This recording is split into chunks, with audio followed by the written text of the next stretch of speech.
Who bought?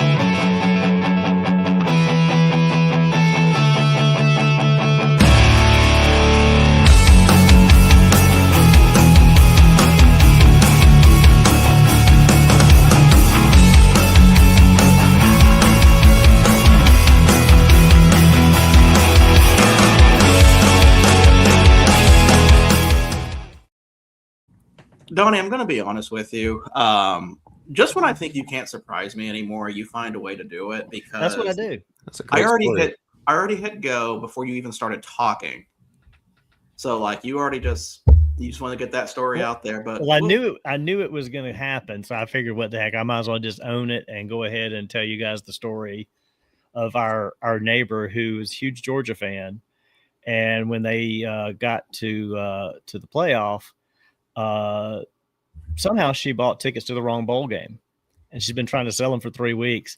And finally yesterday she posted pictures on her Facebook page with her kids leaving for Miami to the Orange Bowl and the kids holding up a sign, "My mom bought tickets to the wrong bowl game." Somehow she got mixed up that Georgia was in the Orange Bowl, not the Sugar Bowl, and she bought Orange Bowl tickets. So they drove down yesterday and they were there for the Oregon Texas Tech game instead of going to the Georgia Bowl game. Well, I mean, both games were kind of, well, we'll see how the other game goes. We'll see how the other one goes. But I'm like, how in the world do you buy tickets for the wrong bowl? She dropped like $1,500 on these tickets. So, hi, E-Driver. Happy New Year. So, welcome to tonight's episode of DHC Sports Show, the first show of the new year. We are here with a 4-person panel, which is more people than Points in Alabama had tonight. And Texas Tech. And Texas Tech. Which, of course, oil money doesn't buy everything. So I'm your host, the producer for this evening. And as always, I'm here with the Prospector, the mayor, and Hunter Yurchis is a bum. He is. So I'm sure he will explain further on with that. I mean, Notre Dame would have at least scored 10 points on Indiana. Maybe. I mean, they look good. We'll talk about it, but they're the first team to actually win after a first round bye. So finally they are solid. 1-7. So, as always, this show is sponsored by Old Fort Baseball Co. And guys, when I am not posting thirst traps on Instagram, I'm on this site checking out all the new latest items that they've got. So, of course, Donnie, even on his office, he has a support local baseball hat. That's a hat you can buy at Old Fort Baseball Co. And the good thing is, you can buy that hat. You don't have to pay full price for it. You can use our code for 15% off. Code is Dad Hat, and you see going at the ticker at the bottom. But that's not all they offer. We talked about shirts, we talked about hats. They also have a monthly sticker club subscription. And Donnie, you didn't bring the stickers with you, did you? I did not. You are so unprepared. Why did you do that? I'm on remote. You can't get good help these days. I only had the hat because it was my hat for the day. That's fair enough.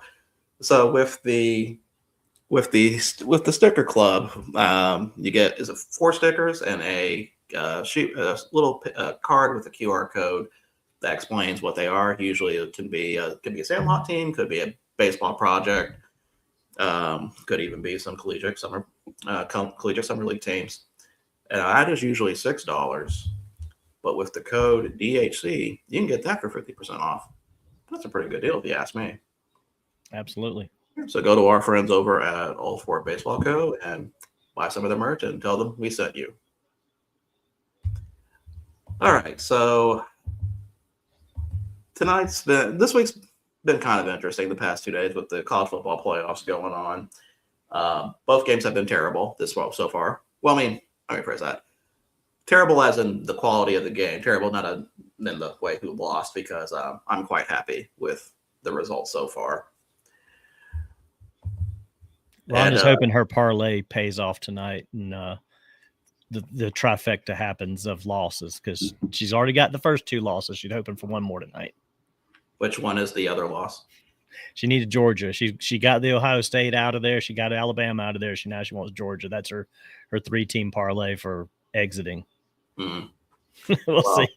I hate to break it to you, but the script leaked for the playoffs next week, and Carson Beck going up against his former team. Yeah, may do some ratings there. That may be too much for them to allow Mississippi to win, huh? No. Phil, Happy New Year. Thank you for joining us. All right. Isn't there a game you're supposed to be watching right now, Mr. Donato's? Yeah. E-Driver, he's supposed to be paying attention to the hockey match. But, whatever. So let's start. Let's start with the college football game. So I thought we were about to have a curse going on again where Friday, the lowest seed won. The first game, I mean, it's a 5-4 matchup, but still lowest seed won. The teams with the bye game weeks did not win. Indiana broke that streak and broke it pretty convincingly. You see, I knew he was going to do this, so that's why I'm not taking my shirt off until later. Okay.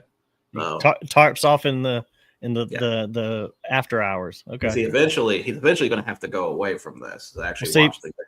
Virgil's respecting the first hour being before 9 o'clock. So, I mean, that's also technically true.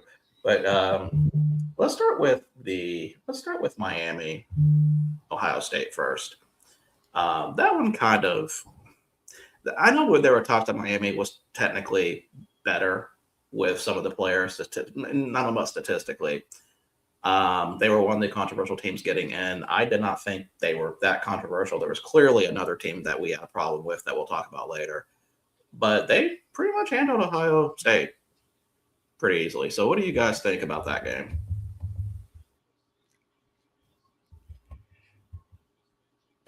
No, it's not all talk at once. I thought Patrick was getting ready to say something, so I was waiting. Oh, well, I mean, I think Miami played really well. I thought that, especially in the first half, Carson Beck looked really good. He was doing something. It's a second straight game that he's actually not been turning the ball over, because a lot of Miami struggles have been when Carson Beck hasn't been taking care of the football. I think they've been a pretty good defensive team all season, but it was coming down to Carson Beck struggling, and he's looked more like the $4 million that he's getting through NIL, and he's looked really good in the last 2 games, and he's flipped the script on what people are talking about with Miami about whether they should get in versus now they've proven over 2 games that they're playing really well right now. I think they're a dangerous team to be facing, and all credit to Mario Cristobal and his staff. They had the guys prepared really well, and credit to the players. I thought they deserved to win against Ohio State. They were the much more physical team and made big plays on defense when they needed to, did just enough on offense. And really it was more in the first half I thought that they were really good offensively than in the second half, but they did enough, and defensively they kept Ohio State at bay, barring that opening second half drive. So congratulations to the Hurricanes. Ohio State made the adjustments at the half and shortened the game a little bit in the second half, but Miami, they wore them down too. I think the Ohio State defense eventually just got worn out in that fourth quarter. Miami made a few good plays there. And Zach's not wrong about Ohio State's schedule, but that's a whole other thing there. I mean, could you make a case that pretty much probably everybody's schedule's bad at this point? Well, I mean, I feel like that's what people were talking about with Miami's schedule. True. A lot of it is that. And that's, I mean, y'all know where I stand on schedules. I'm not going into that again tonight. So it's just crazy that a lot of these SEC, Big Ten, and again, the ACC's right there too, I'm sure. But especially the SEC and Big Ten schedules, where majority, not always, not everything's not 100% of the time, but a lot of the time these guys are, they're playing the weaker to middle half of the teams in the conference.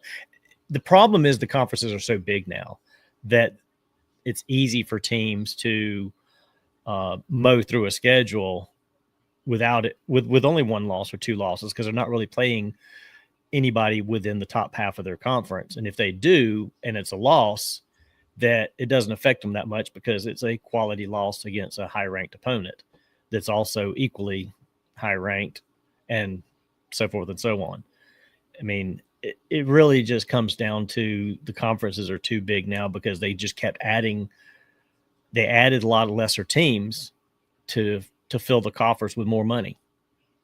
And they paid. I mean, people like Maryland, Nebraska, back in the day when these guys started moving into the Big Ten, and you had teams. I mean, even the ACC brought in some teams. I mean, why do we have Syracuse and Boston College in the ACC? I mean, it was ridiculous. But it's all a money grab. They give these guys big money, bring them in, and it just dilutes the schedules, and that's all it is. I mean, we would be better off with 10 8-team conferences that were competitive all the time than we are with 4 18-team conferences. So it is what it is. It's not going to change. So it's just going to get worse, actually. Eric, what do you think? Yeah, if you would have had Jeremiah Smith put up a monster game and Malachi Toney didn't really do much, you would definitely would have thought that Ohio State would have won that game. But outside of this one that just finished up, again, it's one of those that it's the team that's played more recent. Now, even then, it seemed like they played 3 weeks ago in the first round. But I know it's been more recent than what the college football, the first, the teams that had the first round by the last time they've played, it's been even longer, but it just seemed like forever ago since even the first round. But yeah, I mean, they did a good job, Ohio State did, of shutting down Malachi Toney, who's the star. But yeah, Miami did what they needed to do, and I was surprised. I honestly thought Ohio State was going to win that game, but Miami's proved that they deserve to be in, and now they've won 2 already. Yeah, I mean, we'll see with Georgia tonight. They've had the long layoff too. So Mississippi played last week. And again, we'll see. Outside of the anomaly that was the first game, or the last game we just watched, you're right. I mean, all these bye teams are just, they're not prepared. They're not out. They're out of it. They're not in sync. They've been sitting around waiting, and they don't have any momentum at all. Patrick, is this a helmet they've worn before? These are kind of cool. Yeah, that's their Realtree helmet. Ole Miss has a partnership with Realtree. I don't know if that was through Kiffin or what, but they're really cool helmets though. This is, I think, the second or third time they've worn them. So now, obviously, we know Indiana is really good, but also I've had to do part way, I believe, with who they got paired up against. Not saying that they couldn't have beat whoever else they would have played, but I think because they had a quote unquote easier game that they had to play coming off that longer stretch of a bye, obviously didn't affect them quite as much. The first series, they got sacked twice, Mendoza did, and they had to punt, but then after that, they figured it out. But I don't know if that had to do with who they end up playing or kind of what about that. But yeah, I was surprised but not surprised how bad that game ended up turning out to be, because I think pregame some of the analysts were, at least 2 of them, if not more, were all picking Alabama. And I think they only did that because of how last year's first top four all lost in their first game, and then the first 2 of this year's also lost. And so they're like, well, maybe we should go with Alabama. They played more recent. They had a good offensive attack against Oklahoma. Then again, Oklahoma, they only have 2 losses. Yeah. To Texas, and I forgot who else they lost to. Was it Alabama? No.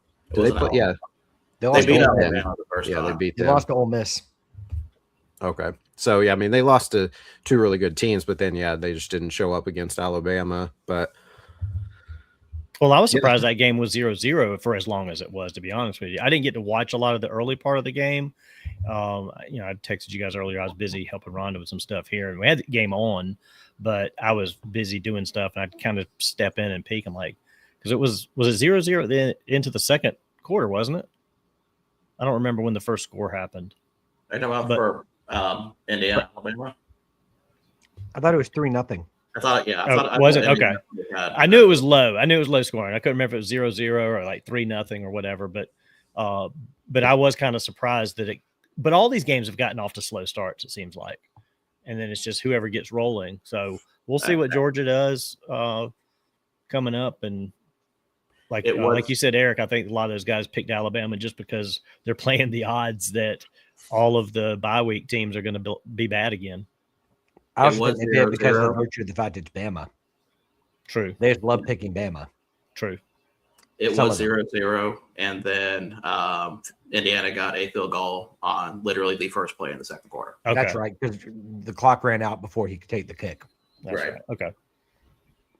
Good call, Donnie. So before we get into Alabama's worthiness in the playoff after that dismal performance, let's talk about what hats and drinks that we have. Since I completely forgot about that earlier, it's because of that e-driver person ruining everything. E-driver disrupted the flow. So, Patrick, we will start with you as you're eating. Sorry, guys. I got hungry. That's my fault. Happy New Year to everybody, first of all, and shout out to the chat. Thanks for joining us, and especially on New Year's. Right tonight, I am drinking some sweet tea in a Yeti cup.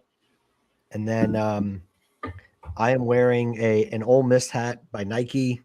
It's got their SIP logo on it, kind of in a white and Italy blue. Rooting for Ole Miss to beat Georgia tonight, but I am not hopeful that that's probably going to happen. But we'll see. It's a long game, and I hope it's just a good game at the very least. We could use a good one today. So, yep, that's what I got. Okay. Donnie, how about you? Well, shout out to Patrick for going with the color scheme. I don't know if he's got an insider at Ole Miss that told him what the color scheme was going to be for tonight, the white and baby blue, but that's a good combination there for Ole Miss. I love when they play the powder blues out, or within the powder blue theme there. But anyway, I've got my Old Fort support local baseball hat. This was my first hat of the day for this year. I'm going to do my best to try and do 365 days of hats because I missed some here and there. I'm going to try to be consecutive. We'll see. I don't know. I may not stick to my themes that I've done on my Monday through Fridays as well. It's just going to be today's hat for each day. Can't wait for minor league Thursday.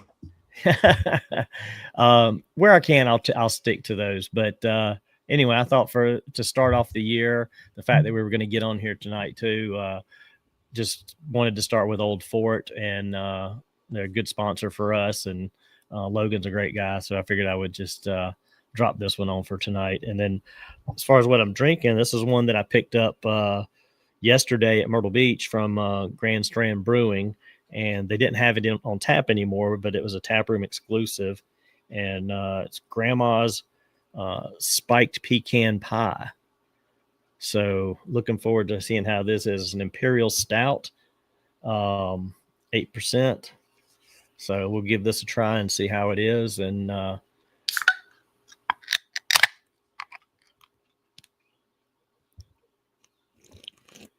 was better. That was better effort than the other day. Absolutely. It was still bad. I'm still but bad. It was a better effort. Yeah, but I'm trying. I'm learning. So, yeah, that's pretty good there, though. Good little pecan flavor on the back end of that one. So, Mr. Bum, how about you? Me? I'm not the bum. I'm not Hunter Yurchek. That's what your name has. Your name. I like that. I like that right under Eric's chin, though, it says "is a bum." So it's like Eric is a bum. Johnny, does Melinda resign to the fact that the Alabama Crimson Tide should not have been in the playoffs? Is that why she's okay that they got that beat down pretty bad? Anyway, so today I'm wearing the Richmond Flying Squirrels. It's their, I guess now, old lettering. I got this tritone hat, black brim, white front panel, red on the back. On a pretty good discount, I think, for Black Friday. I got a chance to get out to Richmond, not quite final weekend of the season. I think the second to last week they played to see the diamond before they got a new ballpark here this coming year. So glad to get out there, take in a game. I was actually supposed to go to 2 games, but unfortunately my flights caused me not to get to one of them, but at least I still got a chance to see the game on that Sunday. And then on that Monday, I ended up and got a chance to see the Washington Nationals play. So a lot of fun getting up there. But yeah, I got the Richmond Flying Squirrels FS hat, and I just have water today. Phil, who are you talking about? We weren't quite about anything. We should still have been in. The only reason why Alabama was in is because what my name says. Hunter Yurachek is the AD of Arkansas. His team got blasted by Notre Dame this year. He should not be running the college football playoff committee. You should have the CEO of Pampers or Big Ballpoint Pens running that, as long as they have no affiliation to any teams. We should not have anybody affiliated with any team, especially a SEC AD in there running this whole thing, because he put in a team that shouldn't have been in there. And no, we weren't quiet after Bama beat Oklahoma, because we knew as soon as that would happen, they would get blasted by Indiana, which happened. So they shouldn't have been in. And after this game plays, we're going to have one SEC team left, the winner of this game.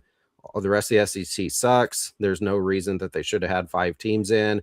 And Hunter Yurachek, you're a bum. So my hat today is the can't really follow that, the Battle Creek Battle Jacks. Yeah, I wish Polly was here to clip that. Right, the Battle Creek Battle Jacks, and of course they're from the Northwoods League. I like the hats that got the league logos on them. Same at some here. Point. Yep. One of my stops, one of my new parks, or I guess I could say last year now. Really enjoyable time. That's a great hat. Yeah, plus it's like actually fits well, so that's even the best part. I'm trying to think who is it's not. Yeah, that's the game. That's the game. Yeah. I'm starting to come around on game hats a lot. So that's my favorite type of stretch fit hat is the game. Is that an XL? Yes. Yeah, that's pretty much all I can wear, the biggest size that they have. Good for you. All that hair he's got. Pretty much. If I ever shave my head, I'll be curious if my hat size goes down or not. But I'm sure it would. We'll see. So, we already got Eric's feelings all about Alabama making it in. We don't really need to talk about that game. We've already kind of discussed everything. Do we have anything to talk about with Texas Tech, Oregon? Because I think people are jumping on Texas Tech about, they didn't score any points. But if you watch Texas Tech all year, their weakness is their quarterback.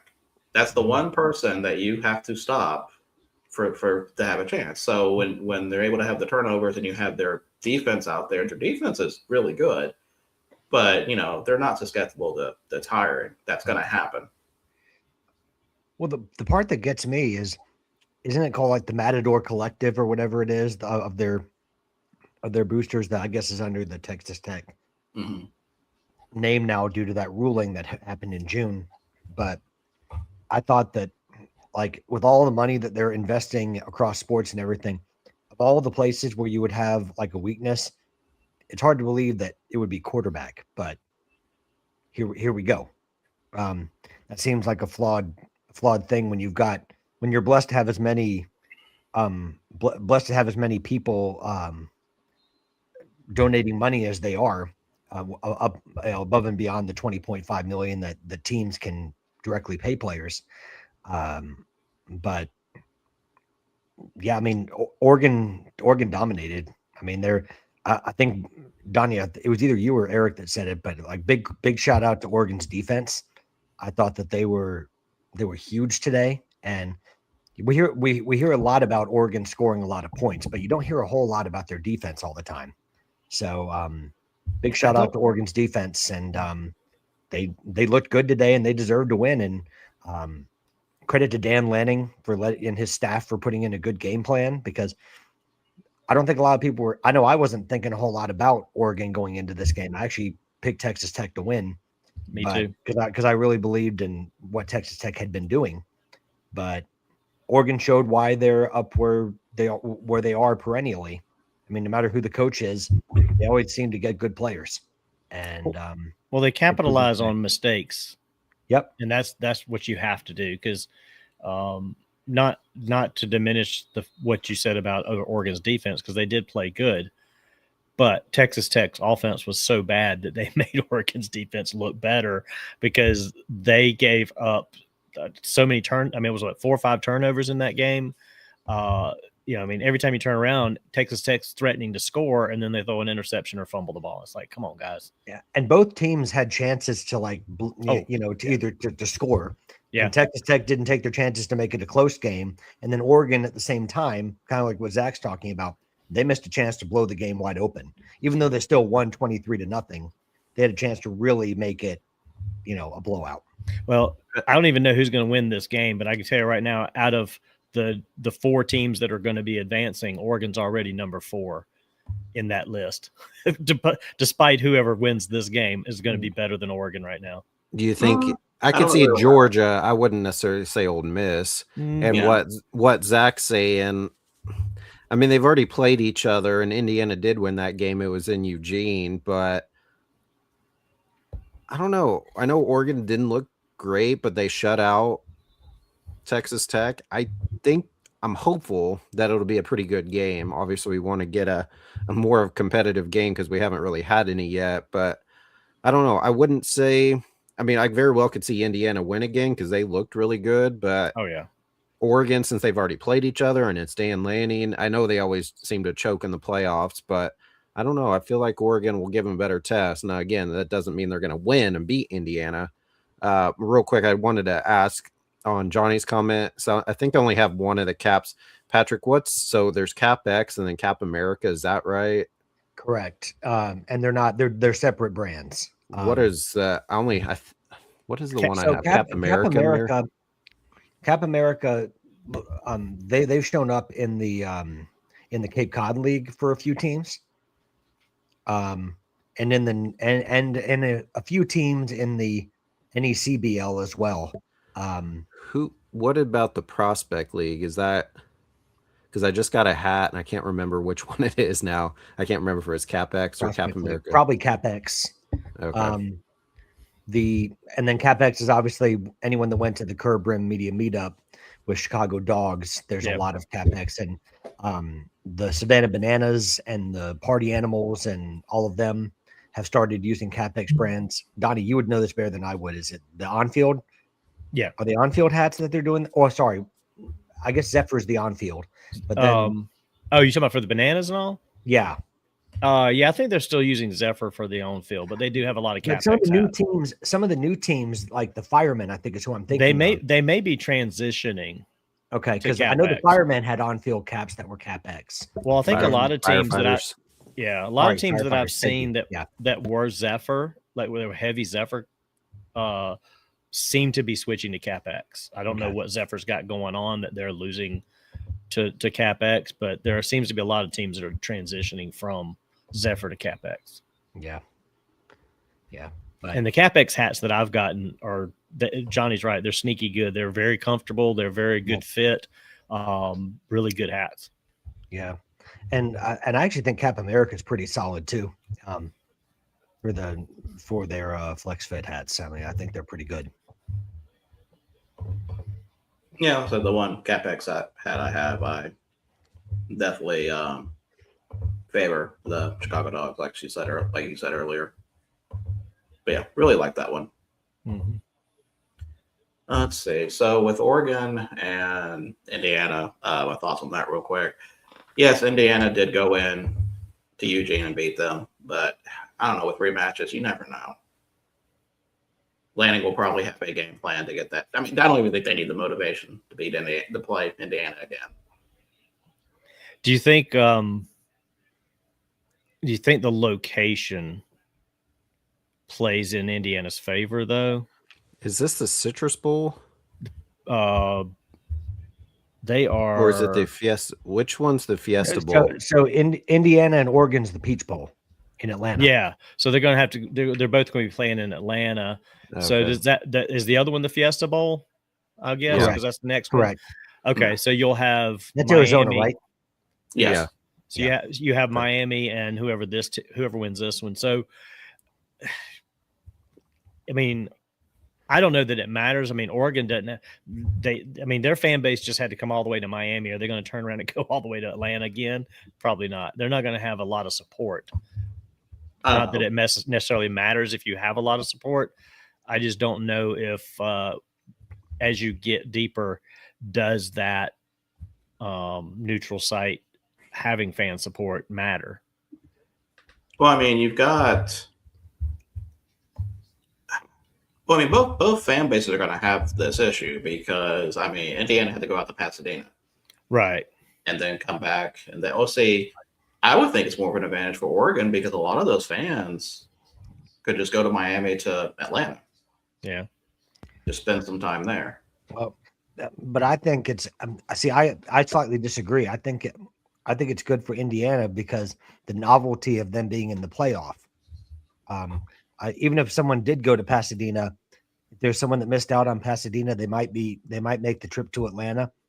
Yeah. I expect it to be a pro Indiana crowd. Absolutely. Certainly in Atlanta. And I think if they make it to Miami, I could see the same thing if it's not the Hurricanes.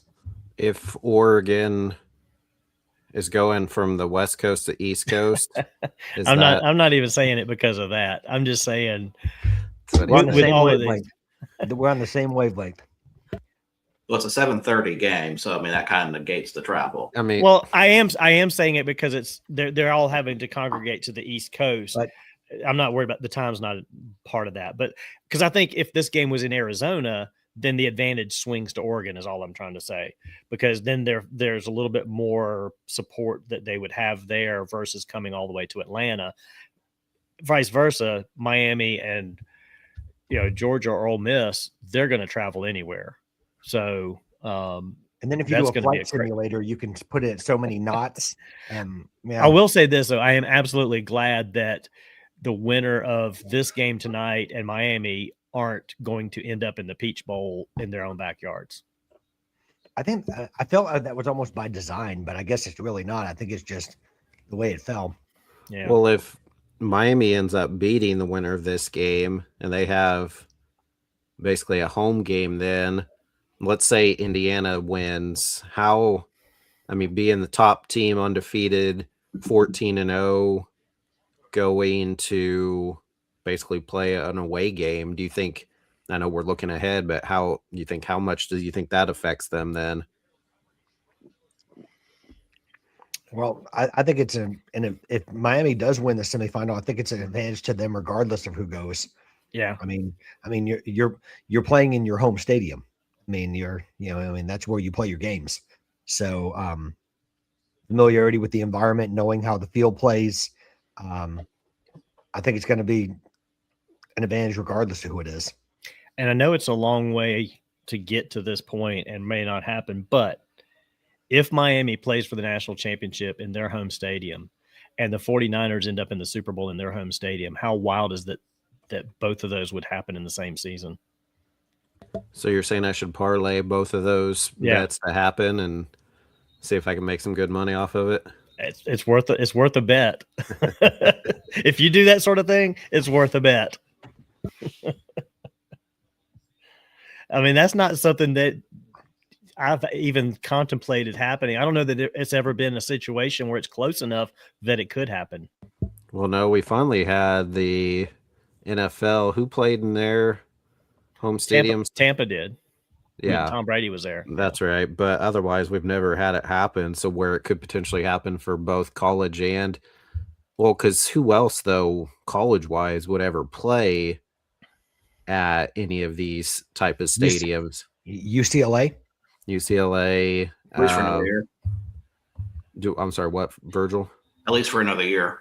Right. And then, Arizona State, I don't know how close they'd be to Tempe, but I know that's not their home stadium. It's certainly an anomaly that the championship game is just going to end up in Miami, and that Miami is actually back to being good after so many years of not being good at that same time. So you're telling me this is an ACC conspiracy? No. I mean, that's what I'm hearing. Well, and I would say with Miami, I'm not going to call them an elite program again yet from 2 games. No. I mean, it's I think they're an inconsistent team because there were still plenty of games this year against perceived lesser opponents where they barely came away. Yeah, with if a they win. weren't inconsistent, then they would have been in the ACC championship game, and the Right. whole scenario would have been Right. a whole different scenario than it ended up being. Sure. And I think I texted you guys earlier. We were talking about the teams that had the bye. To some extent, Miami had the advantage of getting their bye before everybody else because they didn't have to play in the conference championship, and then they had to play a first round game. So it's like they got the early bye and then had the momentum carried from playing last week. I could see either one of these teams giving Miami a lot of trouble. Obviously, Georgia possibly more so, but even with, I don't really know Ole Miss that well in terms of their defense, but I think their offense with Kwan Lacey and Trinidad Chambliss is pretty good offense. I just don't know much about their defense. The defense is the concern about them, ironically. I mean, Pete Golding, if you look statistically where they rank in the nation, I mean, I don't know if they're the worst in the CFP, but they're close.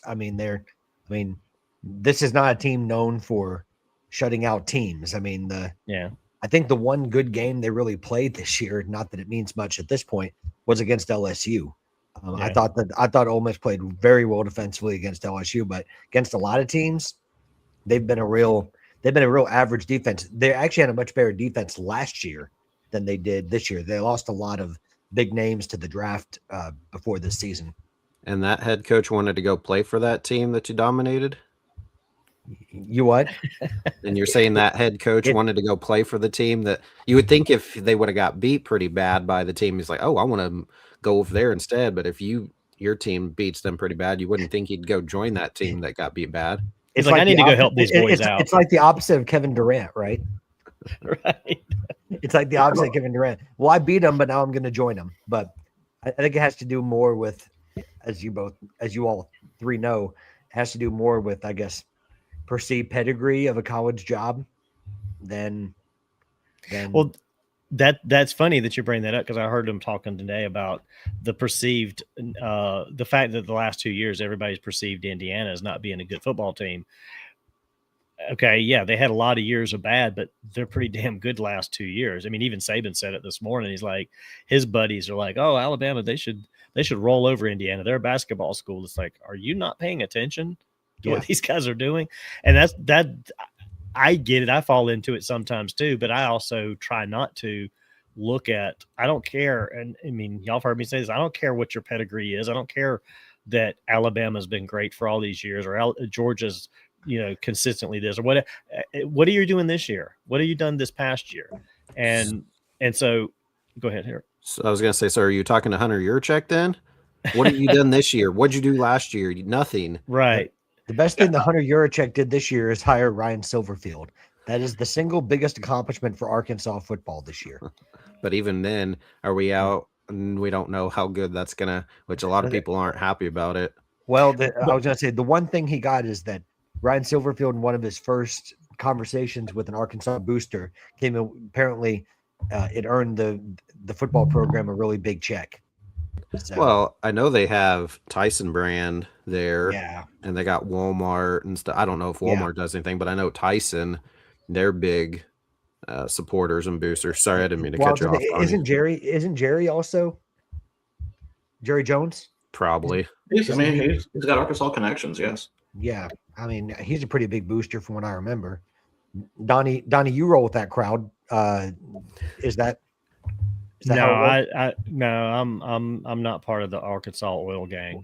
Well, I didn't necessarily mean in terms of the oil crowd. I just meant a lot of money.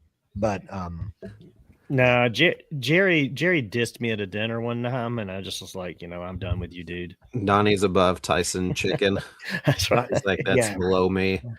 Yeah, I'm. Listen, I don't even make Donnie's Rolodex.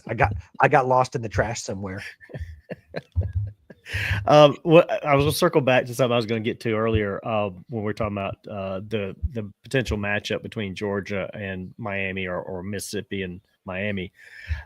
I think the narrative, like we said earlier, that Carson Beck going against Georgia is kind of like the sneaky good story for TV. I don't know that it's a good thing for Carson Beck. I don't know that it's a good thing for Miami, because I think he personally is the kind of person that would get so wrapped up in that to try to show them that he's better than that, and that and why he left, that it'll just implode on him. I don't think that I think Miami would do better against Mississippi for that very reason. I think Carson Beck will just absolutely mess all of that up, trying to do more than he should to try and show them that he's better than they thought he was. Well, I didn't say it was going to benefit him. I'm just saying it's going to make a storyline out of it. Oh yeah, it's absolutely going. That would be the entire storyline. Game day will talk about that for hours. They'll have stories about it. They'll have all kinds of, they'll have a mini 30 for 30 of Carson Beck and his NIL deal and going to Miami, and they'll do some kind of stupid shit like that.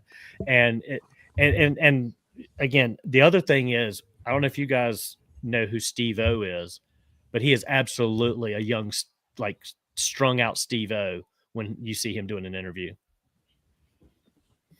I'm sorry, are you referencing Steve-O from the Jackass franchise? Absolutely. That is exactly what he So looks by the like. way, He looks like a strung out Steve-O when he's doing an interview. So out of the four of us, you would have been like the last person I would expect to say that. So, props for you. Well, I like the way he pronounced it. It's not Steve-O, it's Steve-O. Steve-O. Yeah. And credit to Steve-O. He's got his shit together, and he's pretty funny now that he's sober. I'm glad he's for a lot of clean. years. I'm glad he's very clean. He was always a nut, and he still is. But I'm glad he straightened his shit up too, because I always liked him. Patrick, what year is Kawan Lacey? Kawan Lacey, I believe, is a senior. Okay, because he's there. I mean, it's only 3-0, but they're looking fine. They're moving the football. They're moving the football.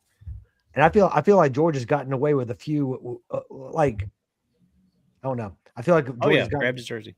Yeah, and there's no flag. Nope.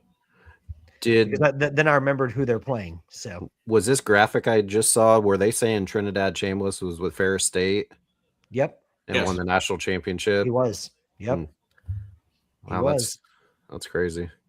Yeah. Went from Ferris State. I think he had more people in one game, for an Ole Miss home game than he had the whole season at Ferris State. Probably, yeah. So that's like you said, that's kind of crazy to think about. That Eric, that's why you need to watch D2 football, because you never know who's going to come up and lead a team to the playoffs. What other championships are left that haven't been played yet? So we have FCS championship, which is on Monday, and then the D3 championship. And we're still picking both of those. Yes. Okay. Are we doing a live stream for the FCS championship? I think it's gonna be over. Is it gonna be over by then? Let me see what time that game starts. Because we might have to have a on the break even podcast. We might have to turn a profit that night. No, that's a 6:30 game, so we will probably be we'll be during that. We'll be catching the tail end of that game. Well, can we come with the break even sports turn a profit edition? He can be a special guest star. Well, no, like I said, we turned a profit this night, so I mean, we can if he is welcome to join on Mondays. He's like, no, I'm good. He can get also starring credit or something like that. Well, we don't really do like our intro is a countdown, so we don't have a nice. We should think about doing an opening intro video for break even. Yeah, that's Ed's department. If I knew how to do that, I probably would. But that's Ed's department. And then make a special one for if Eric ever does decide to come on, featuring a prophet. Well, that's what he had on here, because he did one where he had Sellers and then he never showed, so then he had to remove him out of the intro and then added the producer. Yeah, hopefully nobody else leaves between now and then where he has to redo it. Sometimes I'll see our videos on YouTube and I just start them just so I can hear our intro. Oh yeah, he could probably choose to do a few different pictures, but. Phil, the Yemeni Rock Paper Scissors Championship is on Saturday. I would not be surprised if Virgil had that on his calendar to not miss it. That was last week, dude. Man, how do you not know that? Oh, see, I was talking to you, Donnie. Phil knew. Oh, I thought you were telling Phil. Sorry. No. I figured you were on top of things like that. No, honestly, I have been too busy watching the Africa Cup of Nations more than Yeah. anything right now. So, Eric, I know you'll get this one, but Joe brought up Carson Beck again. Do you think if Georgia wins this game, that it would be part of a game plan to give the Cavender twins a box seat? Well, first of all, I don't know. Is he still with Hannah? I don't think so. I don't think then- so. No, then like Haley's- shortly after he Didn't she leave Miami? And then Haley's with Ferguson and with the Dallas Ferguson and Cowboys. Dallas. But you're saying Georgia would do that to troll Yeah. him? That'd Yeah. be kind of funny, yeah. Well, because wasn't that the one shortly after he got to Miami that they had a fairly messy breakup type thing, and then Yeah, they because he originally transferred to Miami for her. right, yeah, which It was, is well, that and $4 million, but that didn't hurt. I mean, And don't forget the $4 million. Yeah, I was gonna say that didn't. That's That a didn't secondary thing. why yeah, would you that didn't- transfer that to a certainly didn't hurt, school but for a girl? Don't worry, with $4 million. Is it already the second intermission?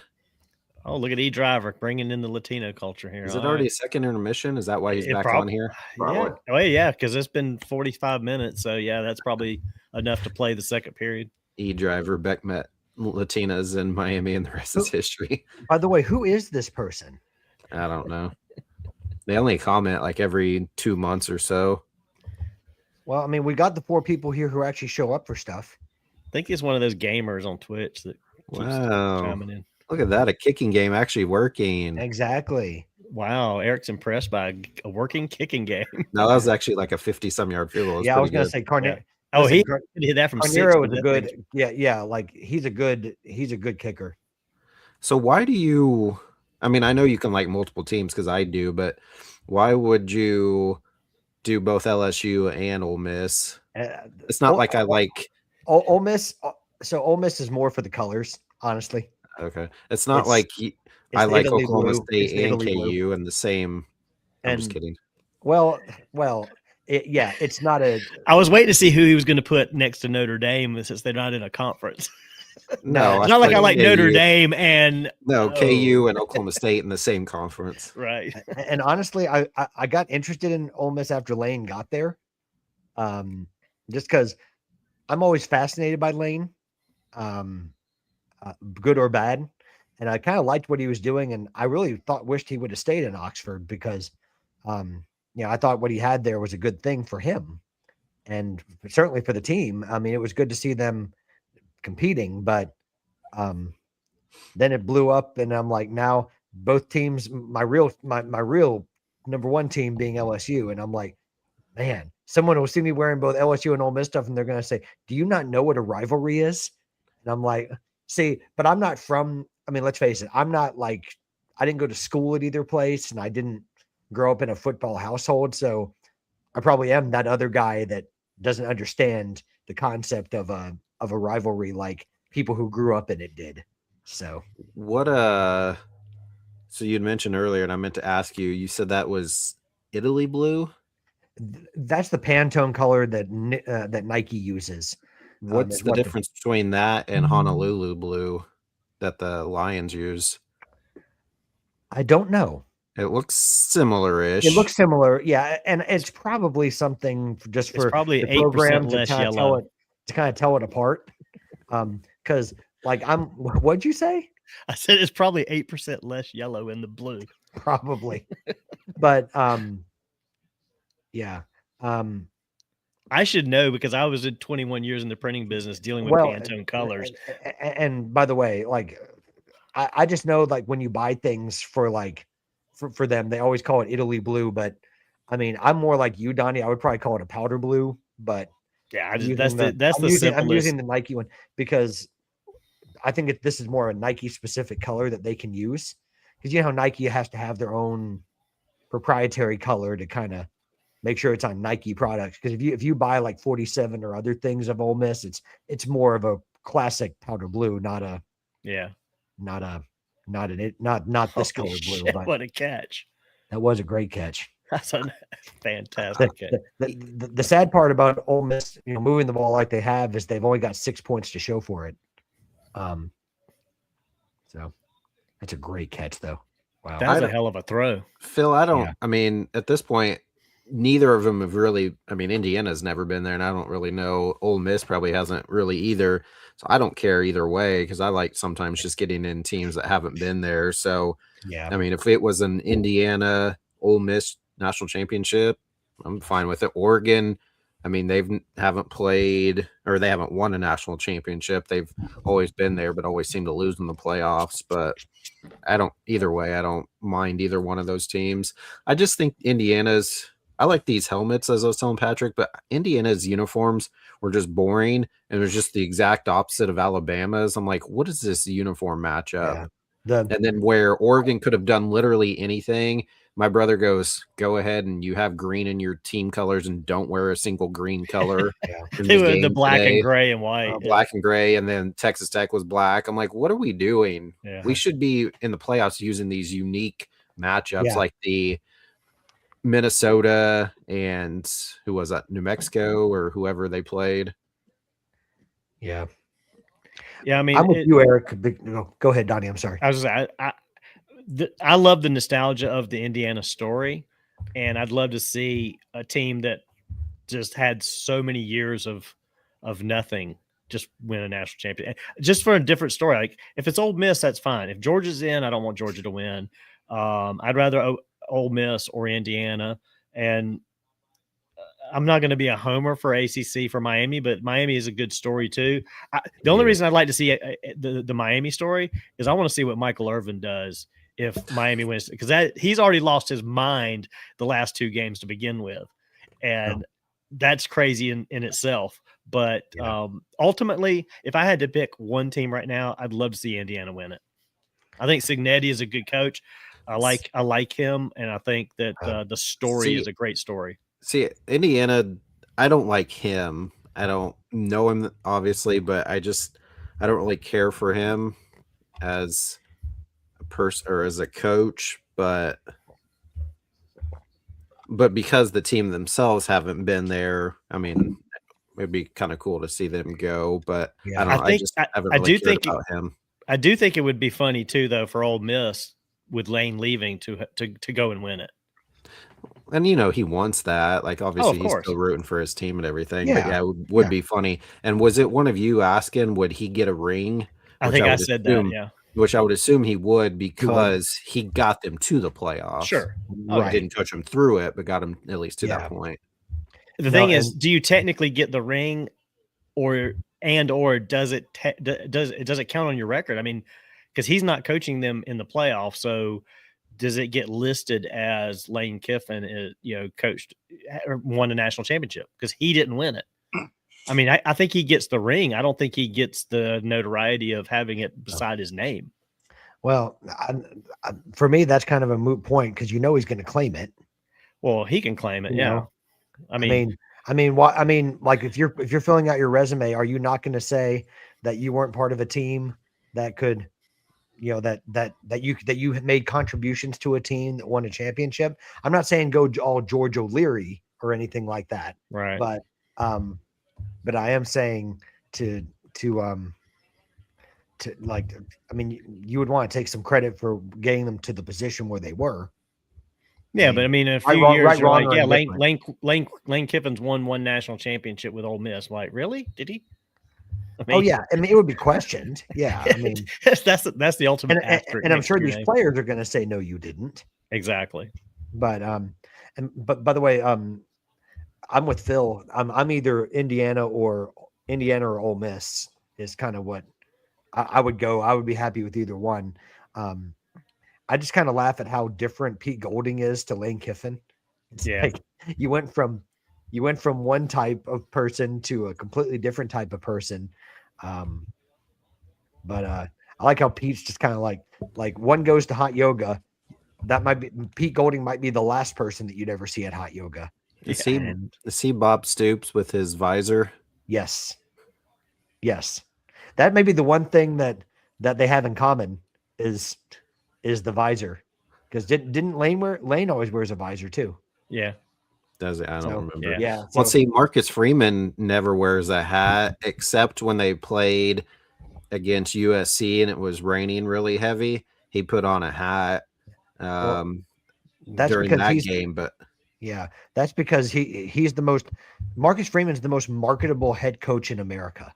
well, have you seen the clothes he wears on the sidelines? It's his exclusive. Like they don't even make it. They have variations of it available for fans, but everybody's like, bro, let fans buy this stuff. So anytime he's out there and has like on a sweatshirt or something, there's like a all white with just a bright gold, like 4-leaf clover or whatever he's wearing. That's his exclusive merch cool. that they had just for him. And they don't have any for the fans, which everybody kind of hates, but yeah, he has his own. But yeah, he's not one that, and not all coaches do, but he's not one that, ooh, nice fake out.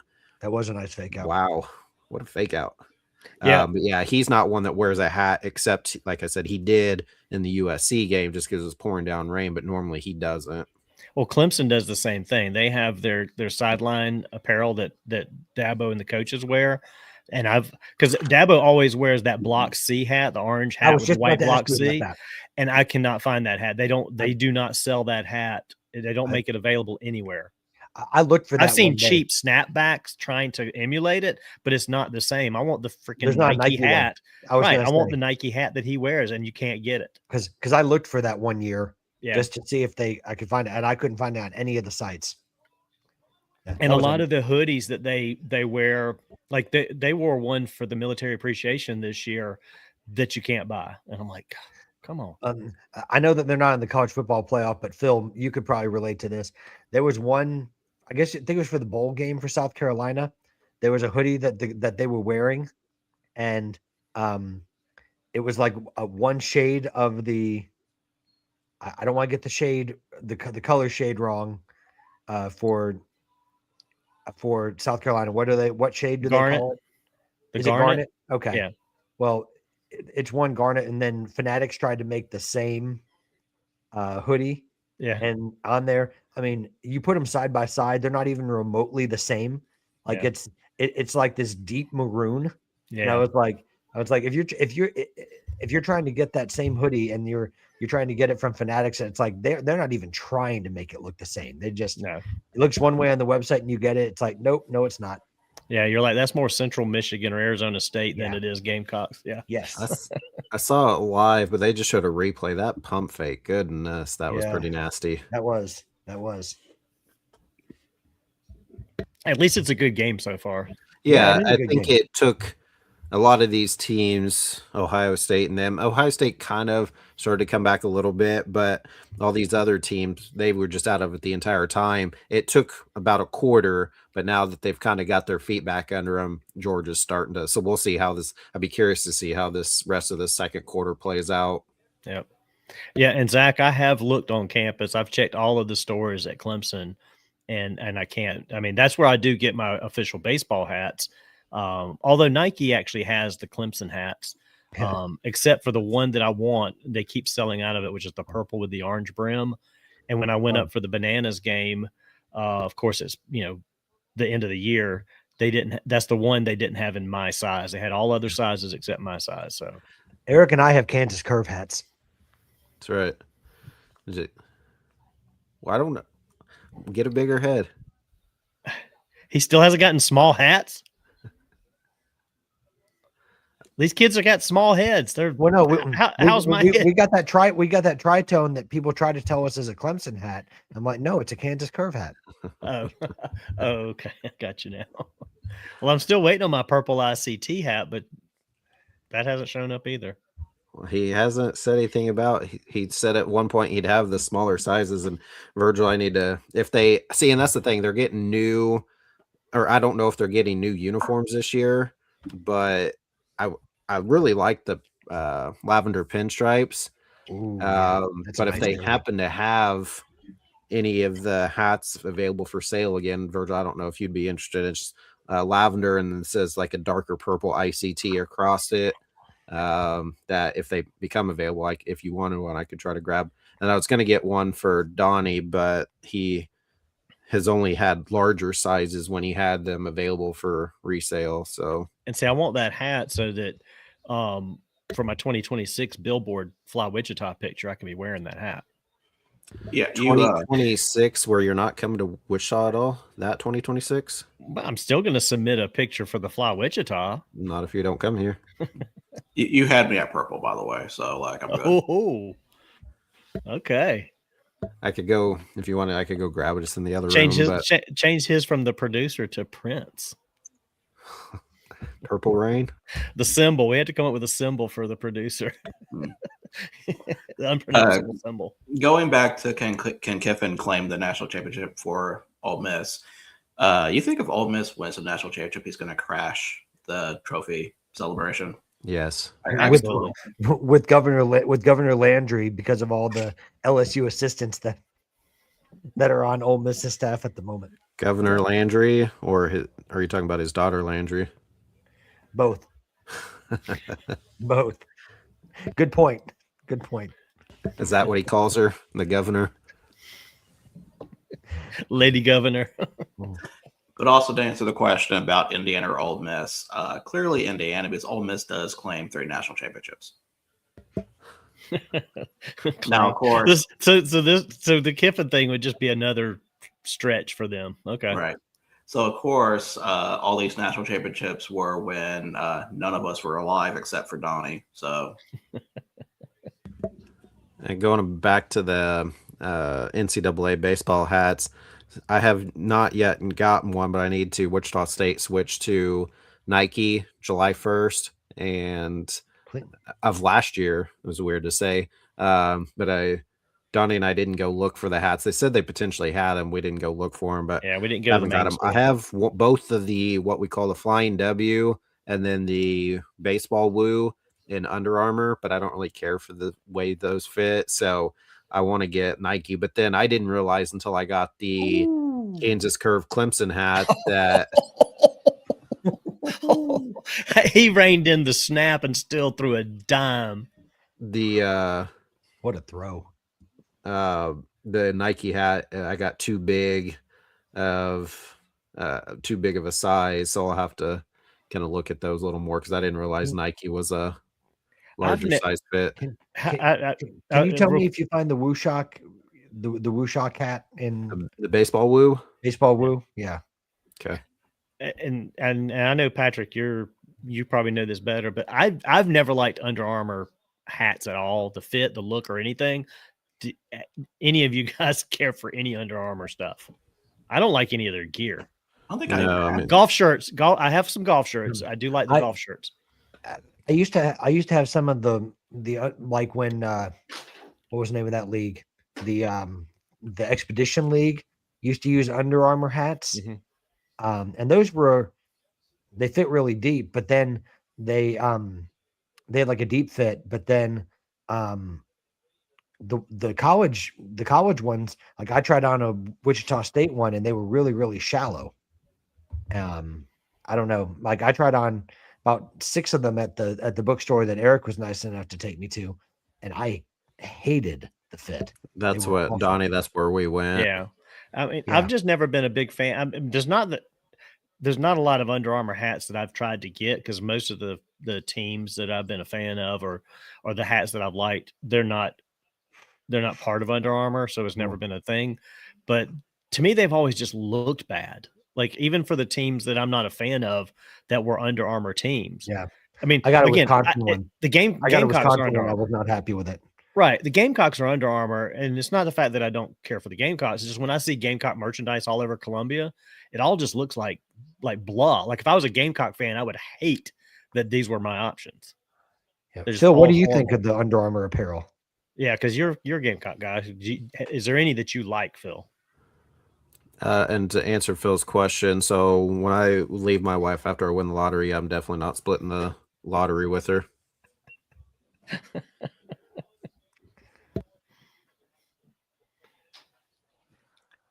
Really don't have anything to say for that.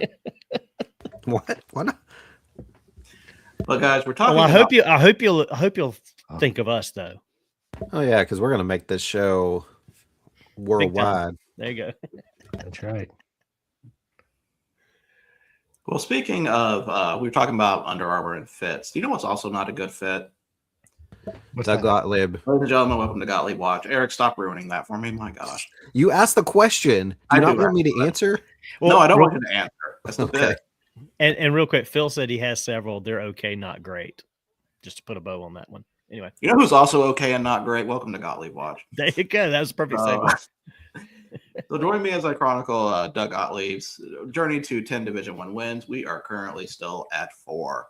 So let's see how today's game went. So tonight's game was Purdue-Fort Wayne Mastodons. This was a road game for our Fighting Phoenix over at Fort Wayne. Current record was 8-7. Last year's record 19-13. Sure. One of the better teams in the Horizon League. Is this the same Fort Wayne where Old Fort Baseball Co. is? Yes, that very same one. Old Fort Baseball. Big shout out to Old Fort, our sponsor. And Big is shout it out. was this wasn't the former Ooey Pooey, was it? No, that is IU Indy. Okay. This used to be IP. Isn't that FW. where Kurt Signetti used to be the coach, or is that just IUP? Or is that the same thing? I thought Signetti was James Madison. Well, Yeah, before but that, before that, he was at Elon. He was at IUP. He was at Kent State. he ran I don't think Twitter IUP had prior to James Madison. You what? He ran Twitter prior to James Madison. He did. Nice. He did. Yeah, guy could do everything. I Yeah, wish and then he went would. and then IUP. I wish it would go back to when he was there. What do you? It is IUP, but it's IUP, Indiana University of Pennsylvania. So it's Oh, that's what it is. Okay. Sorry to interrupt this real quick, Virgil. I know you're trying to tell us how sucky he is, but Mhm. this early in the game, you know my thoughts on kicking. Would you have gone for 2 this early in the game? No, No. I would have gone for the points. Yeah. Okay. Sorry. Okay. Go ahead, Virgil. And rookie head coach. Hi to whoever's behind Donnie. yeah. That's Mrs. Mayor. Hi, Miss Mayor. I'm Hi, sorry. Mrs. Hello Mayor. to you. They saw you walk behind me. She's getting some ice for her drink. Happy New Year. Happy New Year, Mr. Mayor. Mayor. So Purdue Fort Wayne is a 7.5 point favorite. So as I always ask, did Doug Gottlieb and Green Bay win this game? Did they win or did they cover or both? Well, we Both. start with win, but Well, we start with win. No. no, they No. didn't win this game. No. Okay. Did they cover? No. No. Yes. All right. Well, the correct answer, they won this game. Oh, Wow. dang. 72-54. And this was not even close. At one point it was 23-8.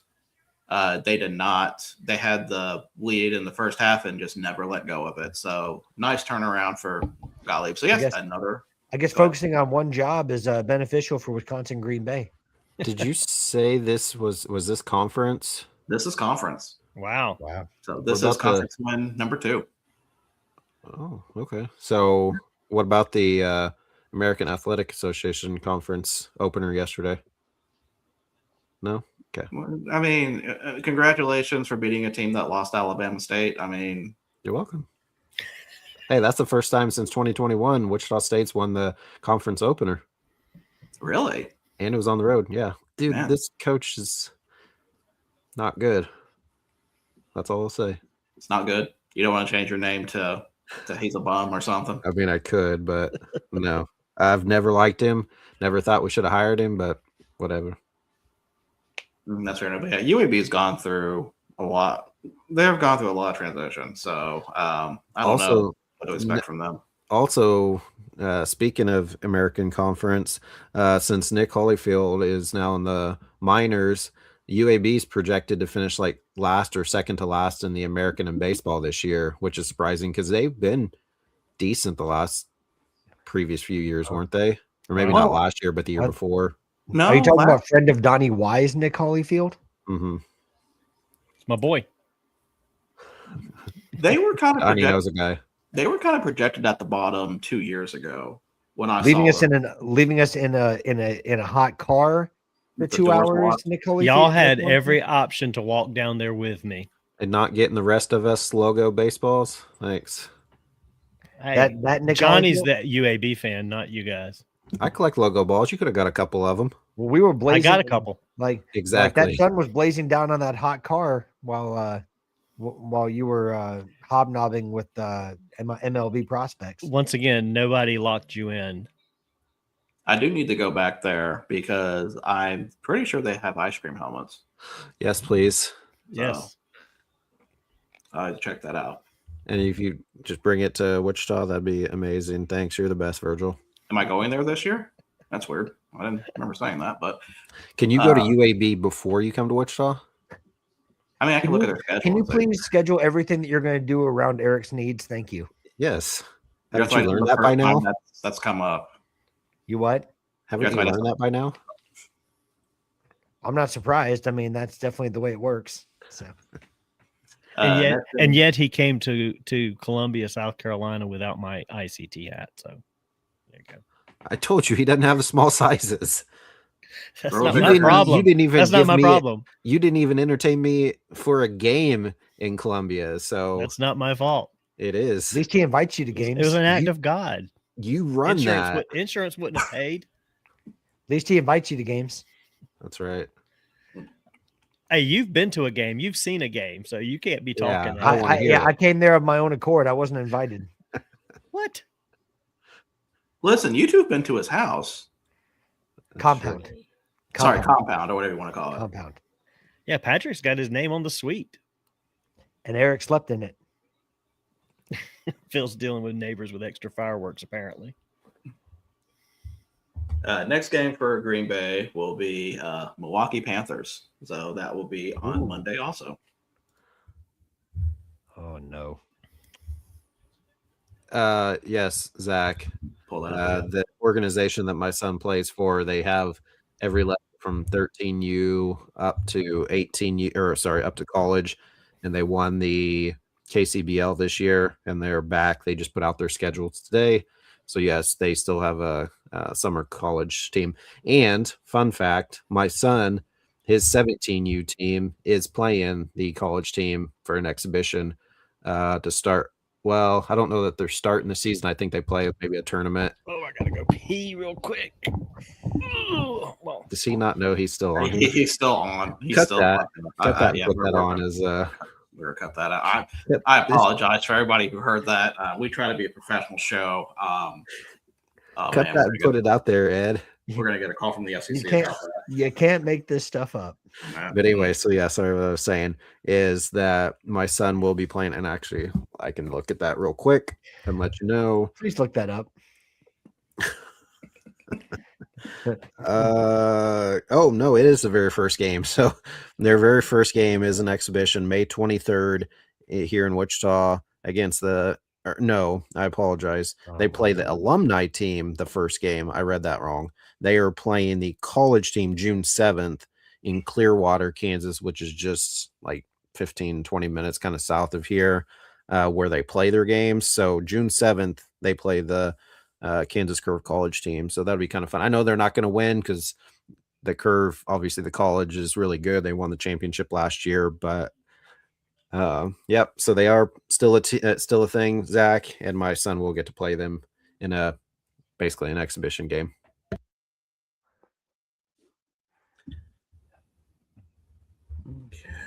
We'd have nowhere. Where do we go from here? I don't know because we're about to do Big play by UGA. Big play by UGA. I mean, a couple of screen. Look at that screen. Screenplays, and then there's nothing that's going to top that. That defense is really streaming through. I mean, Yeah, exactly. And listen, Ole Miss's defense is pissed. So we got Eric. We got Eric to laugh. We got Eric to laugh. When Gunnar Stockton got sacked, the defenseman said, "You're in trouble." I wish Ed was here. He would have died. He would have. He'd be crying right now. I'm gonna tell him he has to go back and watch this. At the hour and 13-minute mark. Yeah. Well, I was going to say What else was on June 7th? I'm sorry, Virgil. Go ahead. No, that's what he said. He'll be in Alpha. So I don't know how close you are to Alpharetta, but I'm about an hour. Nice. I don't know what he's doing there, but maybe you can say hi. Yeah. Anyways, he's already talked to me. June 7th is when Zach's team, the Oh, 17U, plays the college Kansas That's what Curve it was. college team. That's So- what it was. But I mean, his team is traveling this summer too, right? For showcases and stuff like that. Yeah, they actually. I thought they'd be playing a lot more Oh, dang. away than they are, which I'm fine with, not having to travel a ton. But the 4 main ones they're playing in Omaha. One of the weekends they're playing in Omaha is one of the weekends of the College World Series. They're playing in Springfield, Missouri, and the next weekend after that they're playing in Nashville, and then they're also playing at TCU. But unfortunately, Zach will not be there at that game, and so he won't get to play at TCU. They played at Texas Tech this past summer, but won't get to play at TCU. But he is glad that his trip that he's taking this summer won't affect him getting to play in Nashville. So yeah, the first kind of main part of July, they're going to be all playing out at Nashville in the 2D Nashville World Series. Very cool. Touchdown. Yeah. So far this game is pretty good. Gunnar Stockton got absolutely clocked though when he got rid of that football. Did he? Yeah, he got absolutely clocked. He looks like he's a little out of it. No, he's okay. Yeah, I hope he is too. I mean, credit to him for getting that football, released, but man, he got clobbered if you looked at him. I think he's okay, but it's He just scored, so yeah. He's gonna be probably playing pissed from now on. Yeah.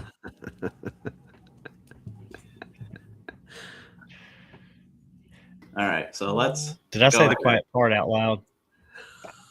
Well, you said the whole thing out loud.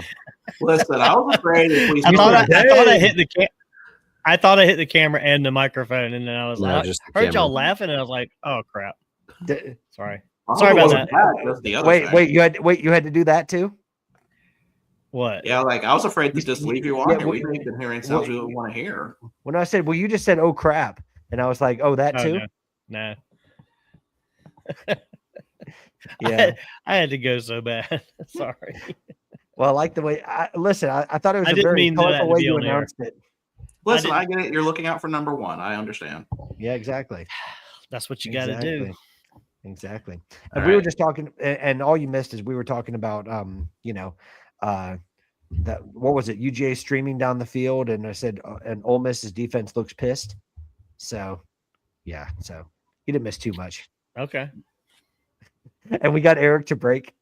Look at him. Quite a bit. He was Yeah. turning pretty I've rough. never seen. I very rarely have I seen him laugh so hard. If I So- can contribute to that, then I've done my job. We said too bad Ed's. Eric said too bad Ed's not here. He would have lost it. I wonder if he can go back and clip that. Yeah, he should be able to. He can. Yeah. No, but Only other thing to talk about before picks, I do want to talk about Astros' new signing, the Japanese ace Tatsuya Imai. It's kind of nice to see, Japanese superstars not going to Dodgers for once. yeah. But Yeah, that's the second one because that other guy went to the White Sox. That sucks. And I don't obviously know anything about him, but seeing the limited interactions and interviews, he seems like the dude of the White Sox seems like he's pretty funny and seems like a likable guy. Yeah. And I mean, again, I don't know anything about Imai either. I've only seen like the tape that people have shown. I mean, it looks like he's got pretty good stuff, but does that translate to the major leagues? I mean, we'll have to see. Does he fit? Does he dominate right away like Yamamoto seemed to have done, or does he struggle like Roki Sasaki? I mean, it can go one of two ways. So, yeah. Ooh, That's Pete why I'm Goldberg. interested to see. Is it Matsuzaki that went to the White Sox? Am I saying that right, or is it Murakami. Murakami? Murakami. I'm glad to see Murakami because we don't see too many position players, and it's like Right. everybody's pitchers. So I'm glad to see another position player because Ichiro, I mean, when he came over, it was phenomenal, and I would have expected in those years since he came over, there would have been a lot more position players to make Yeah. a move, but it's all been pitchers, and the pitchers you don't you don't really see much about them because they're out there once every 5 or 6 days. That pitchers just don't have the personality. So I'm anxious to see, like you said, how he interacts on a daily basis and what kind of personality he has. I mean, hell, he's stuck with the White Sox in Chicago, so at least he's making some money. But I don't know about the team. How many years did Imai get? 3, 4, 3, 3. Was it 3 years, 80 million? Is that what it was? 54. 54. Okay. Wow. Yeah. Is Golding, was he talking to his defense? It looked like it. He was Also, pissed. Look at this. Joe's flipped in between his not his burner, but he's 2 different. Yeah. Went from Twitch to YouTube. He's probably got like all the monitors in front of him, all the different he typed the numbers and the word looking. He's like, I got to switch over to YouTube so I can type better. looking up for number 1 when you're I looked up I was Japanese players in the MLB and see how many were pitchers versus position players, and there's only less than 10 position players. They've all been pitchers. Yeah. So, are you talking about like currently, or are you talking about all time? Let me see how far back this list goes. Guess don't say his name out loud. His work is watching. Well, let's just call him Canadian Patrick. They won't know who we're talking about. Current players, there's only 2 right now. Okay. Historically, it's less than 15. Counting Murakami as 2, or I am not counting Murakami. I'm counting. This is just as of last season. There's only been 2. Okay. I was trying to think because it's the guy in Boston. Oh yeah. Yoshida. Yeah. Yoshida, and then trying to remember who the other one is. Oh, Seiya Suzuki in Chicago. Very good. Yeah. Very good. Who, by the way, really good first year or second year. Was it his first or second year? I forget. I believe this was second. Was it second? Because he should have made the All-Star team, honestly. At least I thought so. He was probably the biggest snub in the National League, or one of. He had a really good year. Oh no! Okay. Now that I am done texting Samantha about Donnie's antics, it is now time to go through picks. Wow. Why does she need to know? I think it was funny. Is she watching? Did she see it? Hear it? I don't think so. Well, I didn't do Yoshida, so That needs work. All right, so, ran out of Eric. That's what you're ahead of me. That's what you were saying. Sorry, Patrick. It's okay. I mean, they're not out of it. No, they're not out of it, but it's just. Was that Lacey? I think it was. Yeah. Does it's he just have fumbling problems, issues? Not that I'm aware of. But I mean, it's just one of those things. It's in big moments you can't do that. I mean, it's you can't give a good team like Georgia a break like that. Mm-mm. Especially when that previous drive that touchdown was entirely preventable. I mean, when you had him 3rd and long, there's no way you should miss an open field tackle, and give them a chance. Yeah, but Georgia's a good team, so let's see how they react to that. Yep. Oh, there's a flag. Oh, just delay of game. Never mind. Was that probably something afterwards? There was a player running for his life to get on the field. So yeah, it was a clear fumble. So. All right. You guys ready for picks? Let's do it. No. Okay. Oh, no, by the way, Virgil, congratulations on winning picks this week. No, not this week. Yep. Not this week. It's either you or Donnie, so. Actually, it's probably going to be neither of us this week. I wouldn't think it would be me. Someone's going on a bender right now. I mean, Ed got a couple of these games we didn't. Yeah, I was going to say Ed's sitting pretty this week. So we've got 4 bowl games for Friday.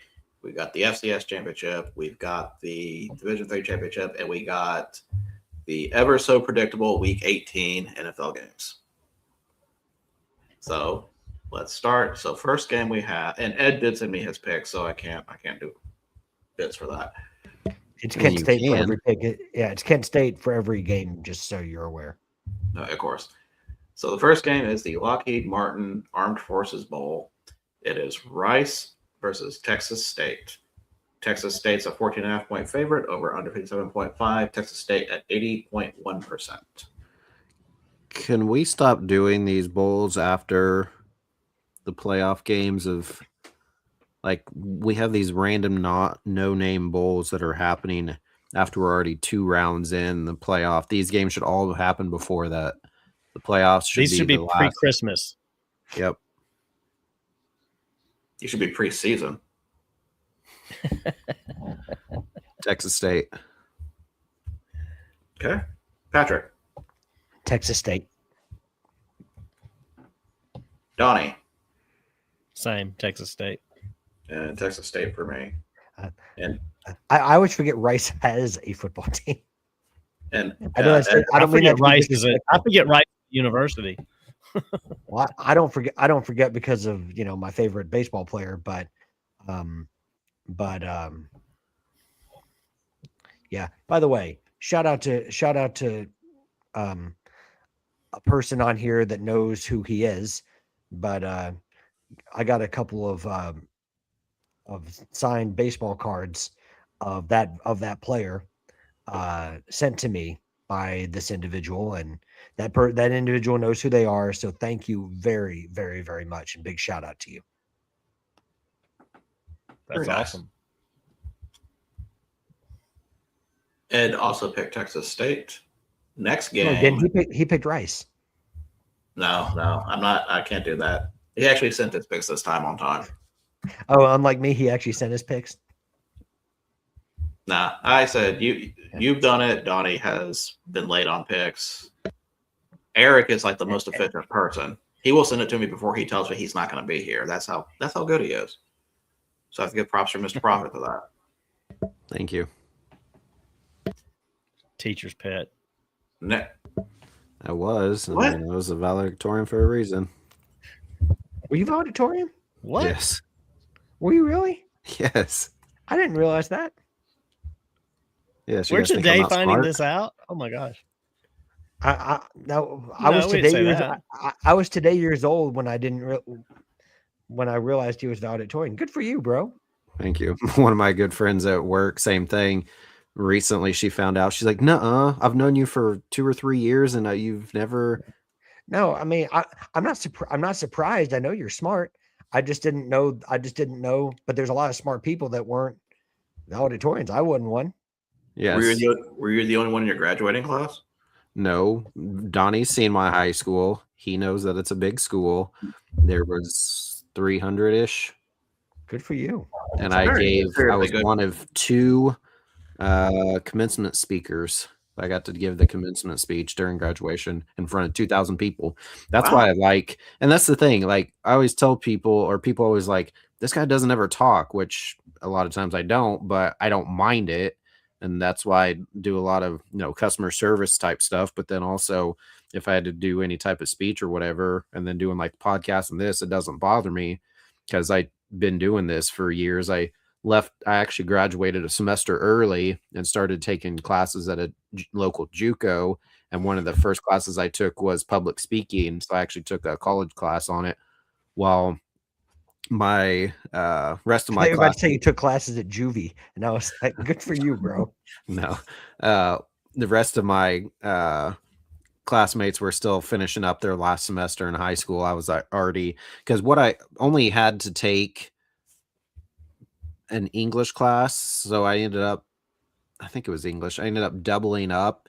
And because that was the only class I had left, I doubled up and took that plus another like English class. I don't even remember what it was.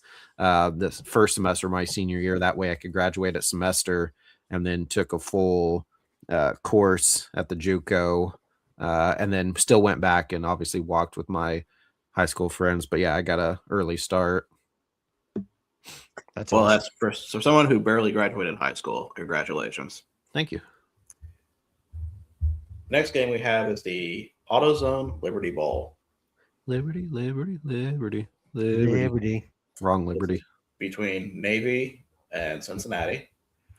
Navy's a 7-point favorite, over under 54.5. Cincinnati at 67.4%.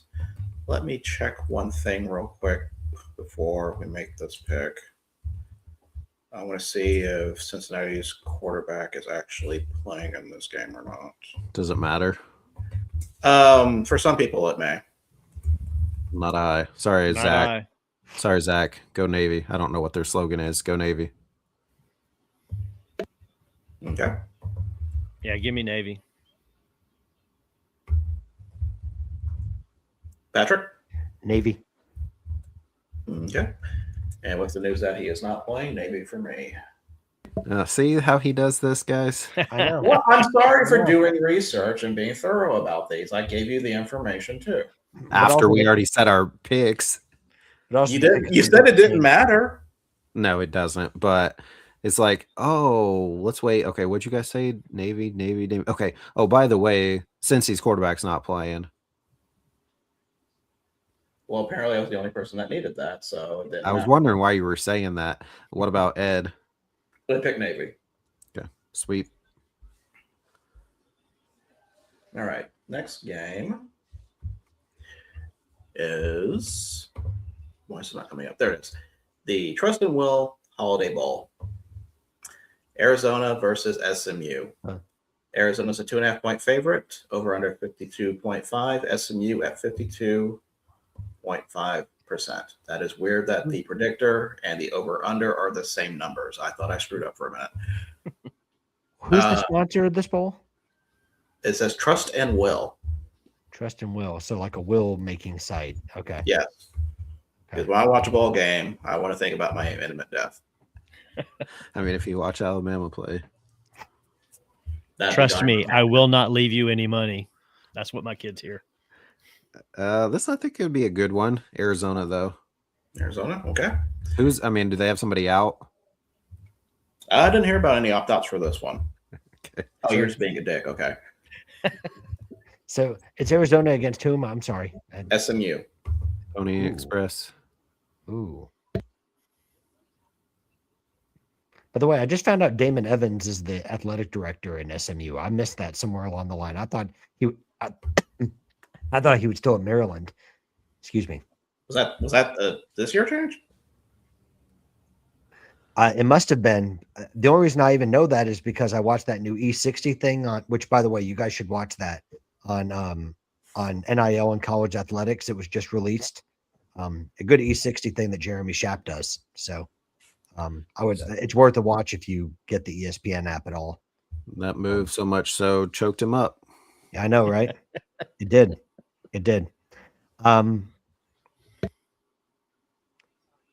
I don't know who's playing and who's not, but give me SMU.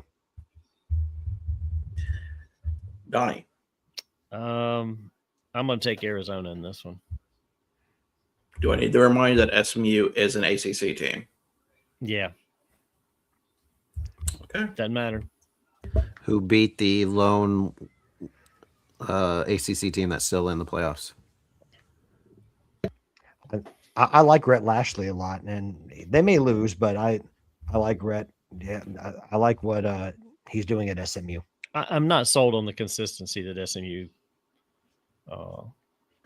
showed or lacked showing this year. So he's saying the ACC is basically inconsistent across the board because he said the same thing about Miami. That's pretty much true, yes. It's because we have more parity. Well, listen, the C's in ACC does not stand for consistency. So Arizona for me. By consistency, do you mean only Duke? Duke does seem inevitable, doesn't it? That game was actually pretty good. I was watching some of that Arizona State game. That was I pretty enjoyed good. that one. Enjoyed that one a lot. Dude, how do you drop that? That's a bad drop. Well, speaking of Duke, now the next game is the Duke's Mayo Bowl between Wake It was a little behind Forest. him. Between Wake Forest and Mississippi State. Mississippi State is a 10.5-point favorite, over under 56.5. Mississippi State at 58.7, even though Mississippi State is 5-7. ACC, baby. Wake Forest. No, you can't do that after not picking SMU. I can against an SEC team. Absolutely. Donnie just Now- means more. Apparently so. Eric. Wake Forest. Okay. Patrick. Wake Forest. I'm surprised this one's a sweep. Wake Forest. Well, I mean, I think Wake Forest objectively is a good team. Yeah. Mississippi State, it just depends on what you get every week. I mean, it's they looked really good to start the season, and then they kind of just fell off. That's Jeff Lebby, I think is the coach's name. I think he's building something there. I think if he gets more time, I mean, but I don't know. Was it Wake Forest or Georgia Tech that played Duke in the ACC championship game? Neither. That was Virginia. That was Virginia. That's right. It's like, yeah, Virginia with what's that dude's name again? Oh, Tony Bennett. Tony Elliott. Tony Bennett. Tony Bennett. That guy that used to be at Clemson, Tony Bennett. And Donnie tried to tell me he was a singer, and I was like, okay. But I think Georgia Tech and Wake were part of the tiebreaker. That's probably why you're thinking of that. They were all part of that. Yeah. Wake was beating Georgia Tech at Wake Forest, and then I think they blew a 17-point lead or something like that. Yeah. Georgia Tech came back and won. Yeah. All right, that is it for the bowl games. Now, 2 games that Eric's not going to pay attention to. FCS Championship. We have unseeded Illinois State against the number 2 seed Montana State. Montana State's a 10.5-point favorite, over under 56.5. When was the last time they've played? That's a good question. They have not played since. You talking about the teams themselves or against each other? Teams themselves. At least The semifinals. It's been December like 20th was their last game. So it's been about 10 or 12 days. Way too long. I don't get why they do it for this. I don't. I would have thought they would have had it like this past weekend before all of this mess. Oh, it's disgusting, and it's all the cowards' fault. Also, this game is in Nashville. So here's and you'll be there. I will not be there. What kind of fan are you? We are implementing a new accounting system this week. I will not be there. So, never mind. I won't say it. Is it called Donnie's Wallet? If this game was played like a week later, I think Illinois State had been playing well enough that they could have kept that momentum, but because of the slightly longer layoff, give me Montana State. Okay. Patrick, didn't you like that analysis, Virgil? I really did. I was enjoyed that. I was actually just about to say I thought that logic was really sound, and insightful for a guy that hates FCS. But I think you're probably right. But I'm gonna go on a flyer here, and I'm gonna believe in the spirit of Illinois State and those Redbirds, and give me Illinois State. They took down the number 1 team, and then they took down the number 1 team in FCS. Who's to say they can't take down number 2? Montana State's a very good football team, and are going to be you're going to have to be at your best to beat them. But give me the Redbirds. And that's what really surprised me about them, is because not only after they won that, you figure they'd have a letdown the next week or two, and they haven't. Yeah. Now you said the game's in Nashville, so that's actually closer for them fan wise than what Montana State would be.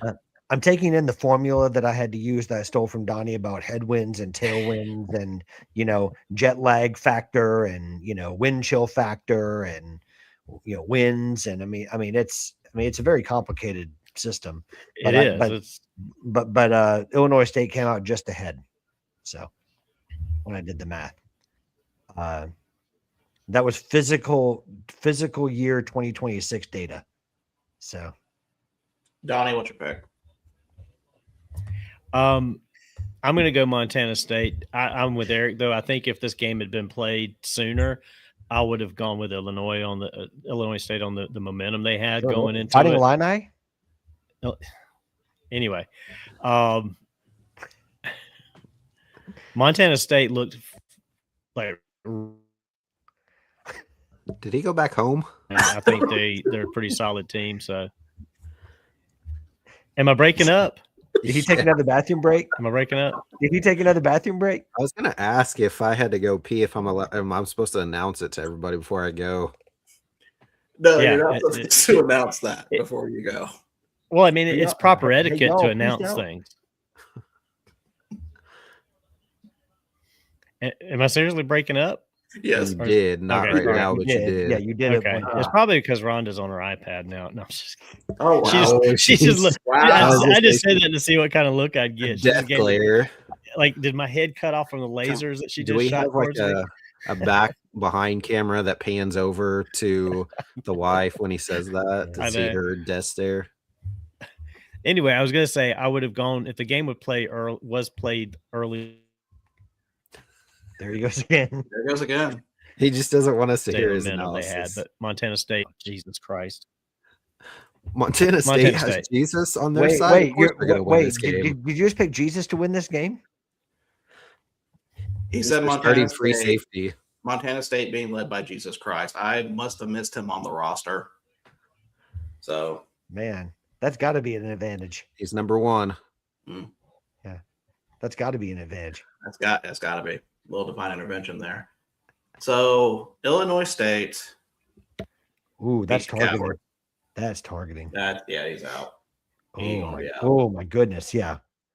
Did he get the crown? Was that the crown, the helmet that he got? Don't know. I don't know. Oh, This should be a good. He got the it'll be a shoulder into shoulder. the face mask. Is that what still- is that the target? I thought it was a crown to crown helmet for targeting. That was a nasty hit though. Not his face or his mouthpiece out. So Illinois Ooh. State did beat the Cowards. I am forever thankful for that. However, And you know what? I'm gonna go with Patrick on this. I'm still gonna ride the hot hand here. I'm gonna go with Illinois State. No, it wouldn't surprise me at all, and that'd be super impressive if they did win this, beating the top two teams. I just think if it was a little bit sooner, and that may not matter. I just don't understand why they have a break like they do here, as opposed to like what the FBS has. I don't know if it's TV things. I don't know. You know, it could be an NFL thing, honestly, with scheduling. But I don't know. so the targeting call was upheld. Yep. Okay, I hate it for him though. I mean, does that mean he misses only the rest of this game or also the next game? First half of the next game. First half of the next game. Okay, I'm If glad they Lee's okay advance. too. By the way, that was a If there nasty is an- hit. All right. Does that, but if the season does end, does it extend into the next season? I If think it he's on does. even if he's not on the same team. Not sure. Yeah, I think because didn't LSU have for the first half of the game? Something about And LSU. that came up at the last. Didn't LSU have a player that was on Yeah. a different team that came over? Yes. So I think it carries with you. I'll let you go to the NFL. And then that'd be funny if they carried it over there too. All right. Now we've got that was FCS championship. Now we have Division III championship. This is Wisconsin River Falls against North Central College. North Central College is a 1-point favorite and over under 59.5. This game is in Canton, Ohio. And Wisconsin River Falls, of course, is in Wisconsin. North Central College is in Naperville, Illinois. Yep. Which I've been there before because my aunt used to live there, just outside of Chicago, Yep. about an hour. Fun fact. So North Central is the overall number 1 seed. Wisconsin River Falls, I'm trying to think, were they a number 1 seed in their region? Let me take a look as you guys ponder this game. These balls, he's putting it right in there and they're missing them. It's like they're trying to throw the game or something. Or talk about Ole Miss, Georgia. That works too. Yeah, he needs to spike this ball. They can't spike it. It's third down. It'll be fourth. Well, Oh. I mean, we're running out of time. They tried to run everybody out there to kick a 10 field goal with 7 seconds to go. Like, what that's the horrible. hell? That's horrible game management. Yep. Okay, so Wisconsin River Falls was a number 2 seed in their region. North Central was top seed in their region.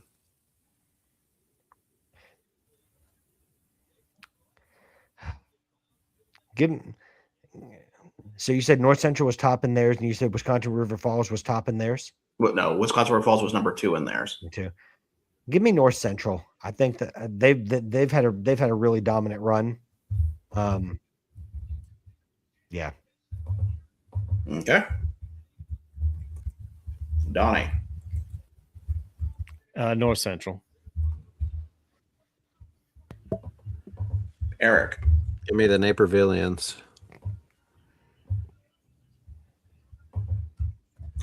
Yeah, I'm not going to pull with Wisconsin River Falls. Give me North Central. And Ed has picked North Central.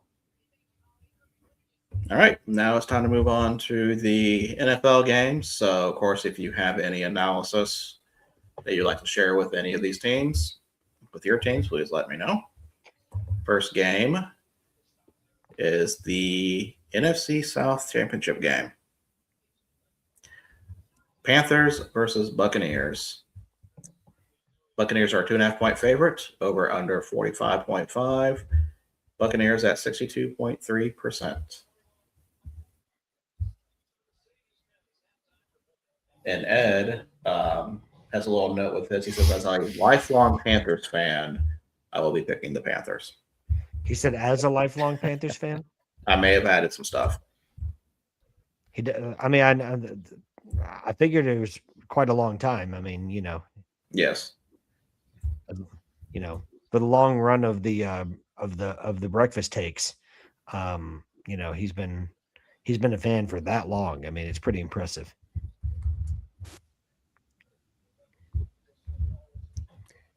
I mean, it's better than being a fan of Cleveland.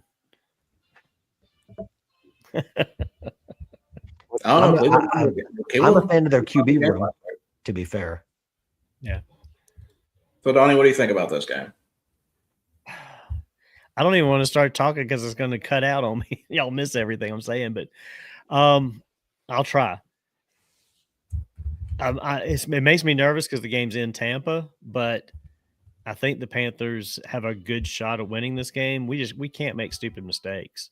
I think it's a toss-up game, actually, or a pick-em game to me overall.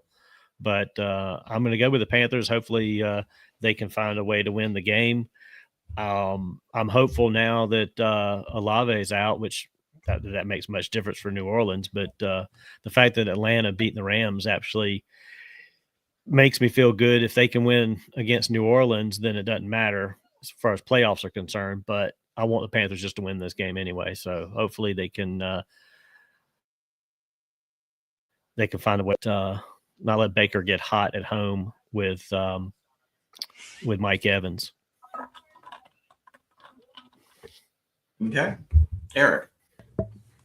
I think the Buccaneers are going to win. But as Donnie was talking about, the other game is going to have actual implications on who makes it in the playoffs. So I don't think it matters that the Panthers won't win this game, but give me the Bucs just because they're at home.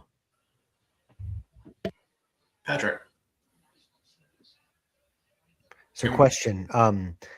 So the Falcons game is going to determine can determine who gets in. If the Panthers lose, yes. But the Panthers are going to try to win on Saturday so that doesn't matter. But if they were to lose, we're going to be pulling for the Falcons. Atlanta has to win for the Panthers to make the playoffs over the Bucs. So basically, Atlanta can screw Tampa Bay by beating New Orleans if that matters to Atlanta. Man, the Panthers are going to be mad that they've been beating the Panthers all these years. Sorry, the Panthers are going to be the Panthers are going to be mad they've been beating the Falcons all these years.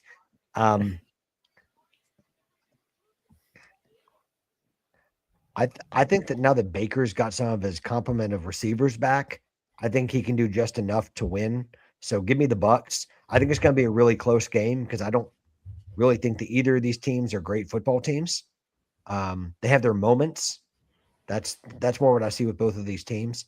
But I think Ibuka could be an X factor in this. If he and then because obviously with Mike Evans, he's the focus, but I think Ibuka has had a really good rookie season. So give me the Bucks. Yeah. The key is to That- stopping Bucky Irving. Is he healthy now? Well, I think we just got to stop their running game because Mike Evans is going to get his catches and Ibuka is going to get his catches, but we've got to stop. And Baker got banged up last week, so hopefully he's still nursing some stuff that might help us. So we'll see. Give me Carolina. Yes. I just do not trust the Bucks. Watching their game last week, I just thought they were flat, Man, losing to Dolphins. If only the Panthers had the Bucks like Donnie does. Yeah. Next game, 49 Seahawks versus 49ers. Seahawks are 1.5 point favorite, over under 49.5. 49ers at 51.3%. Ed has picked Seattle.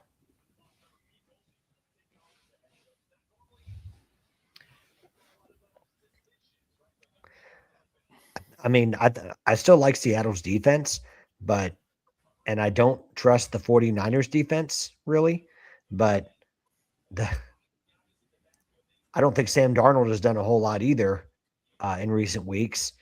And 49ers offense has been outstanding despite like the opening hiccup against the Bears. Because that was a pretty good Bear.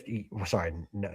I know they haven't played a lot of great defenses in recent weeks, but I'm going to go with a hot hand. Give me the 49ers. Okay. Yeah, I'm going to take the 49ers at home too. They want to get that number one seed. They want to have the path be all the way to the Super Bowl for them at home potentially.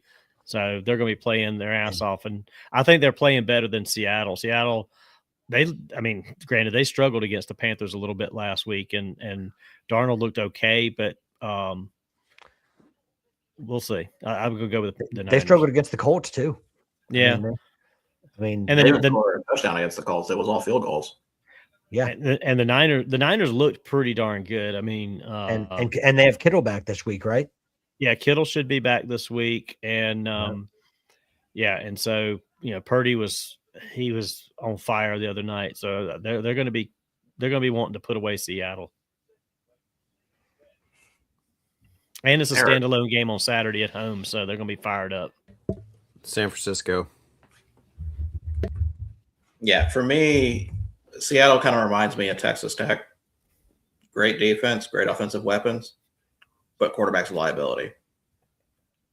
So I'm going with San Francisco.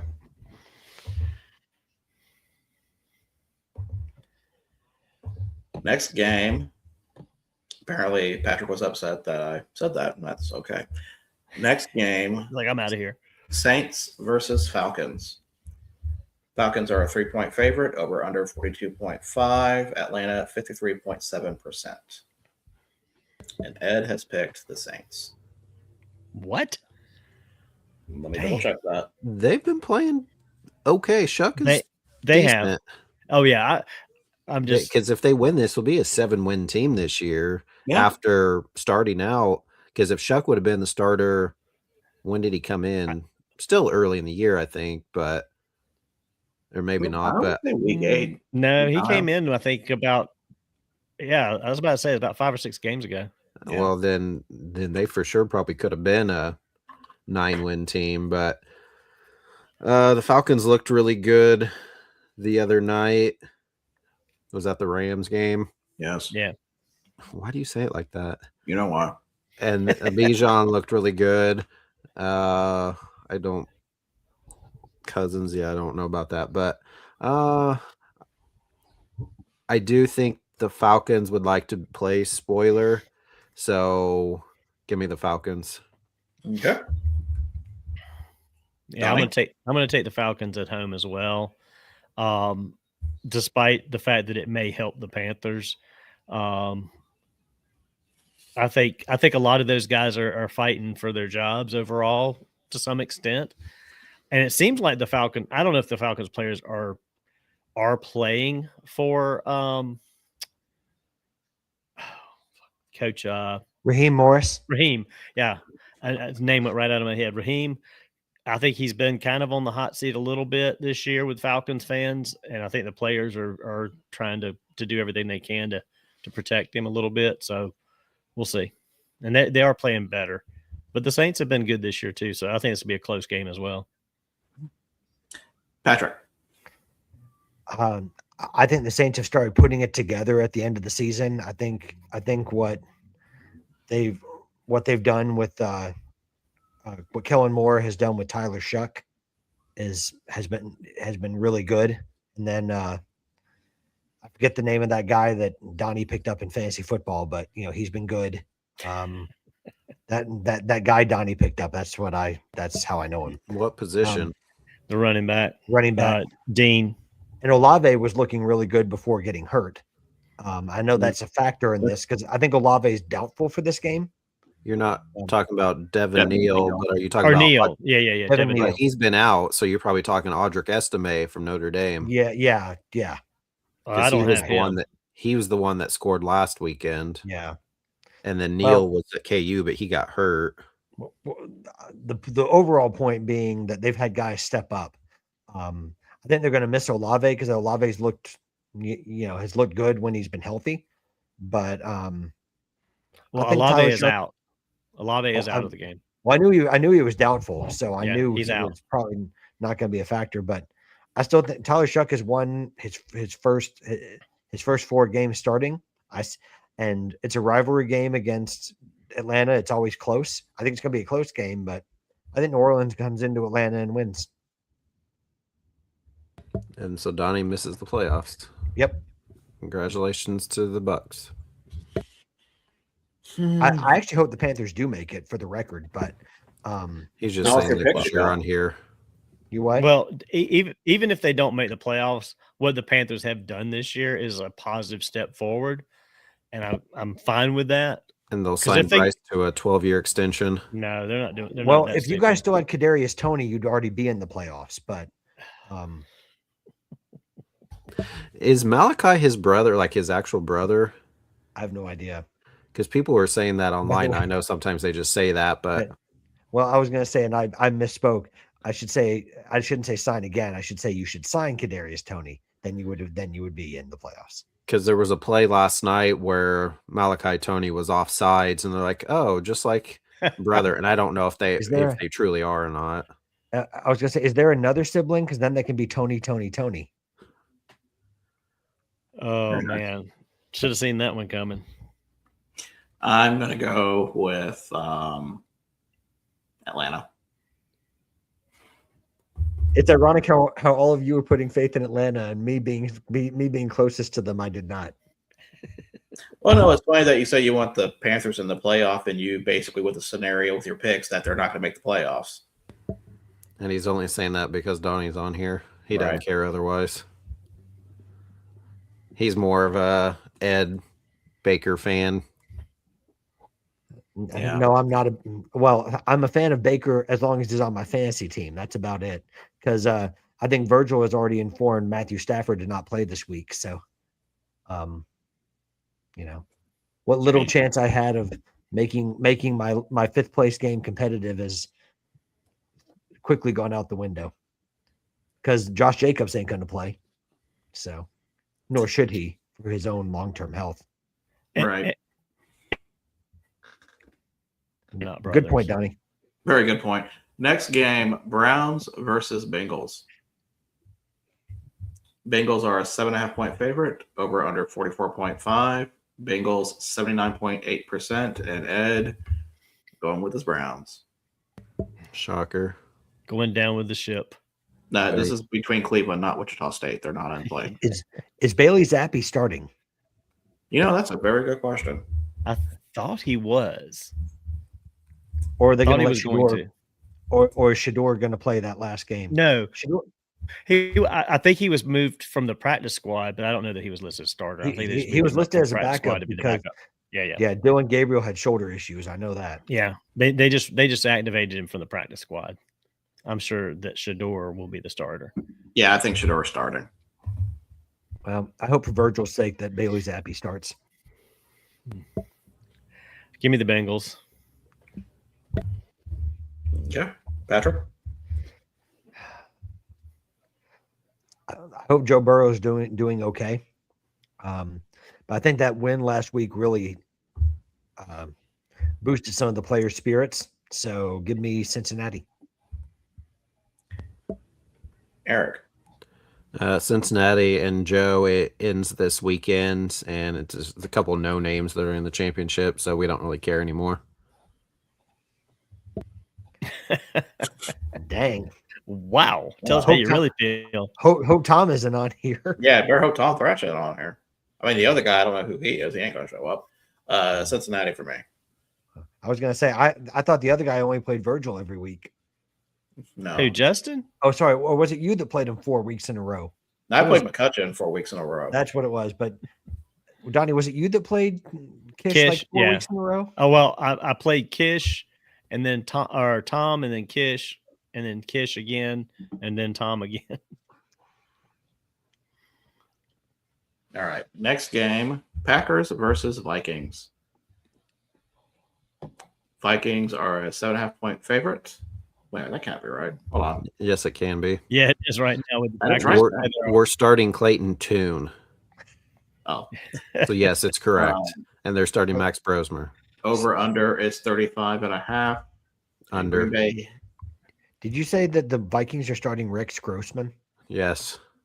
That's better than their other option. Well, I was going to say, and you said that the Packers offense is going to be in tune. Tiny Tunes, yeah. Looney Tunes. Ooh, I love Tiny Tunes. That was my jam when I was a kid, man. Green Bay is 75.2%, and Ed has picked Green Bay. Why?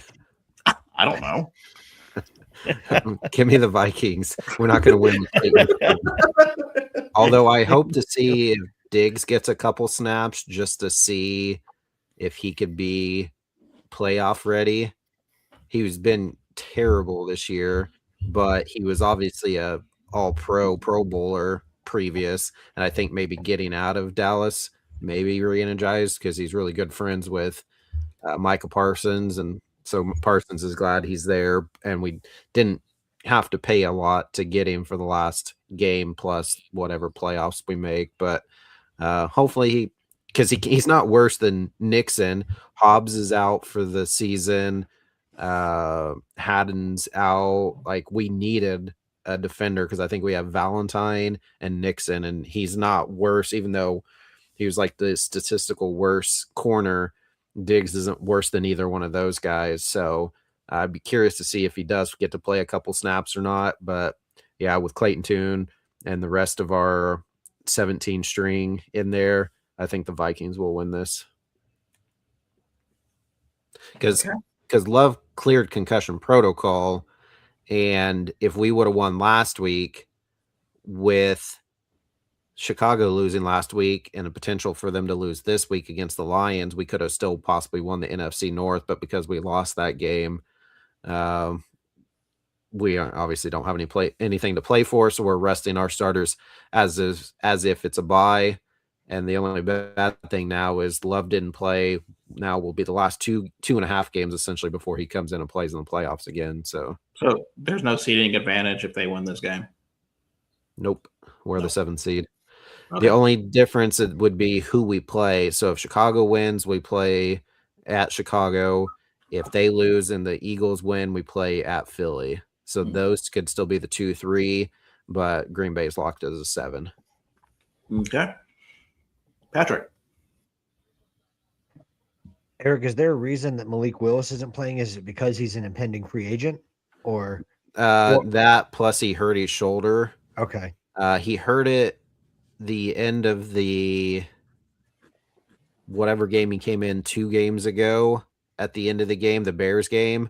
And then towards when he got out last game against Baltimore, he threw a pass and he didn't even didn't hit anybody, but the way he threw it, he hurt his shoulder even more. So okay. I think he could have potentially played, but also the fact that they want to keep him, obviously, because he's a free agent, is probably going to sign, but also they want to keep him or get him healthy for the playoffs in case Love goes out again. Well, I was going to say, and they need that insurance policy in case Love doesn't clear concussion protocol or that he has lingering effects from it. He already has cleared. Okay. So he could have played this week, and he was practicing again, but they weren't going to play him because this game doesn't mean anything for Green Bay. Yeah. So, with Willis having a shoulder injury, they want to get him healthy enough to, in case he needs to play in the playoffs, that he can. Okay. Give me the Vikings. Can't believe I'm picking a team helmed by JJ McCarthy to win, but I am. That's the good news. It's not going to be helmed by JJ McCarthy. Who's playing? Was it Max? Oh, that's right. Eric just said that. Yeah. Such a dumb cuff. Pay attention. Yeah, Rex Grossman. Yeah.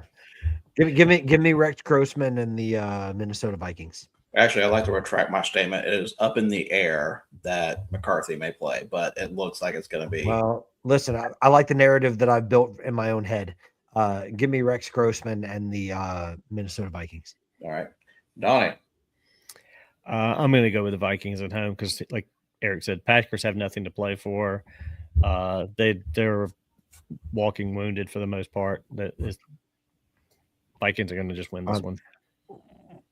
Are the emissions from the team bus going to have any impact on like the Packers' ability? Okay. Yes. What is the Packers' carbon footprint for this game? Thank you. That's a much better way to ask the question than what I was attempting to do. You're welcome. We'll ask Eric when he gets back. Well, and as Eric said, take the under on this because it's probably going to be some very low scoring. Oh, I forgot to ask Ed what his over-under is. I got to remember to send that. I'm going with Vikings, too. Like I said, just because, Packers really have nothing to play for. Man, Virgil's got all that inside info.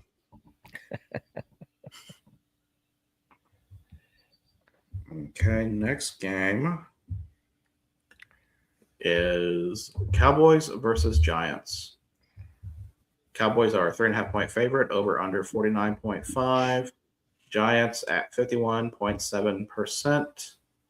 And Ed has picked Dallas. I'll take the Cowboys.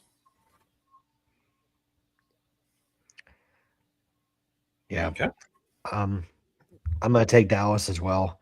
I feel like George Pickens is playing for a contract, so despite everything that he's been through, I can see him having a good game. And Dak, if anything, just for pride. So yeah, give me Dallas. You know what? I'm gonna go with the Giants. Is it because you have fantasy football players? No, not even that. It's just Don't you have Tracy? And is it you that has Singletary, Donnie? I do. And he's done horrible the last 2 weeks. He'll probably do horrible here, but the Cowboys have a horrible defense. So horrible last 2 weeks. He scored like 2 touchdowns last week. He hasn't scored me any points really. Terrible. Not enough. Sorry, I forgot. I got to be Eric when he's not here. Terrible. Eric is here. Let me pull him back up. Eric, we have 2 questions for you. First off, Cowboys or Giants? Cowboys. Second question, with Green Bay taking the bus over to Minnesota, do you think Green Bay's carbon footprint will cause an issue with this game? Why are we taking a bus and not flying? I don't know. Donnie said a bus. I didn't say that. I said a bus. Patrick said a bus. I didn't know they were going to fly one state over. Yeah. Listen, I don't travel like Donnie does. I'm used to a bus. Is this a 1:00 game? Okay. No, it's a noon game. Oh, well, see, there you go. It's not going to be affected then. Oh, you had to wait until I had some soda. Man. It's 4 hours, 20 minutes away. This isn't minor league baseball. They're not busing that. They're flying. Wait, Jerome Bettis is going to take them? Yes. Go Irish. Next game, Titans versus Jaguars. Jaguars are a 13.5-point favorite, over under 47.5. Jacksonville at 77.5%. Now I need to check something. Let me. Donnie, I need the inside Sorry. info. Is Trevor Lawrence gonna be playing this week? He should be. I don't think they're sitting anybody that I'm aware of. I'm under the impression if they lose this game and Houston wins, Houston. Yeah, I think they need to keep winning. They said they could go from a 1 or 2 seed all the way down to a 7 if they don't win. So yeah, I would assume they'd play everybody. Yeah. I mean, if there's one person that knows about the Florida Fighting Donnies, it's their namesake. Give me Jacksonville. Okay. I'll take Jacksonville.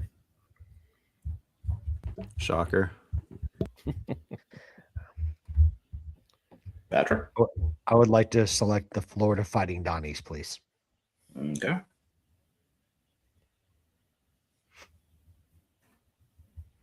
I was looking at the playoff scenarios, but I can't find them right now.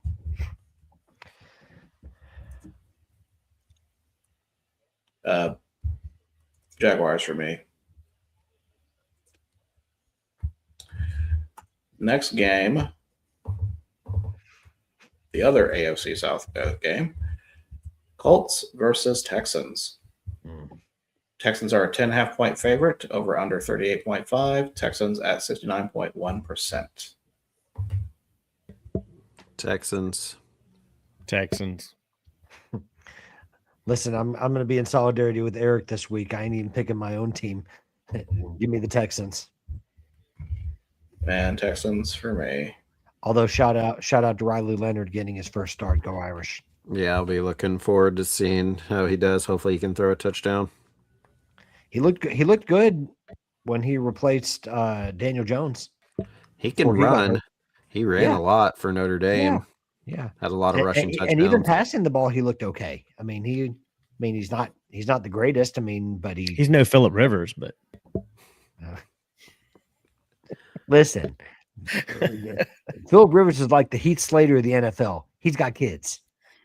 He got 3 weeks of fantasy camp and 5 years of insurance. He is not hurting. Of course, Donnie would support his fellow AARP member. Exactly. I'm all about the old guys. Well, did y'all see the story? And Rich. Did you see the story? I didn't realize this till earlier today that his senior year at NC State, Kurt Signetti was his position coach. I believe that. I was like, yeah. Whoa. And Signetti was also at Alabama. He was the recruiting. He was one of Nick Saban's first hires when he went to Alabama. Yeah, he was recruiting coordinator, I believe. Yep. That was a good catch. That was a great catch. Hustle up offense. Yeah, it's just good. No huddle offense. It's called Charlie Weiss Jr. since Lane isn't there. Ross Stripling caught that. Ross Stripling, former Blue Jay Ross Stripling? Yeah, it says Stribling caught it. Stribling. You mean Oklahoma State? Former wide receiver DeJon Stribling? Go Pokes. Was he? Yeah, he was there before the bottom dropped out. Who's by the way, all I'm going to say is I can't wait for Saturday. Who's Mestamaker going to throw to? I don't know. I'm sure when Signetti picks him up, we'll find out later. Next game, Jets versus. Oh, no, he'll be tossing the ball to Cooper. He's going to be hanging with. He's going to be hanging with Mr. Cooper. Hanging with Mr. Cooper. Jets versus Bills. Bills are a 6.5-point favorite, over under 37.5. Bills at 90%. Does anyone want to make a case for the Jets? Donnie could be Buffalo's quarterback, and the Bills would still win. My case is You got that right. Only does Buffalo have anything to play for seating wise? Well, let me see if they do.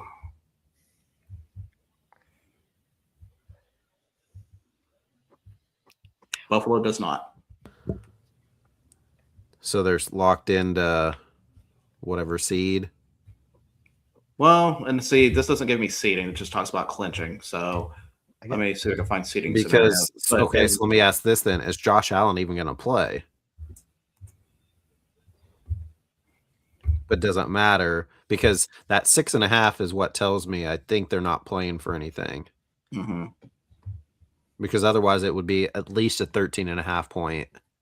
Because there's no way that they're only a 6.5 point favorite of the Jets unless they're playing their Clayton Tune as their quarterback. So Bills can still be, they can be the fifth, sixth, or seventh seed.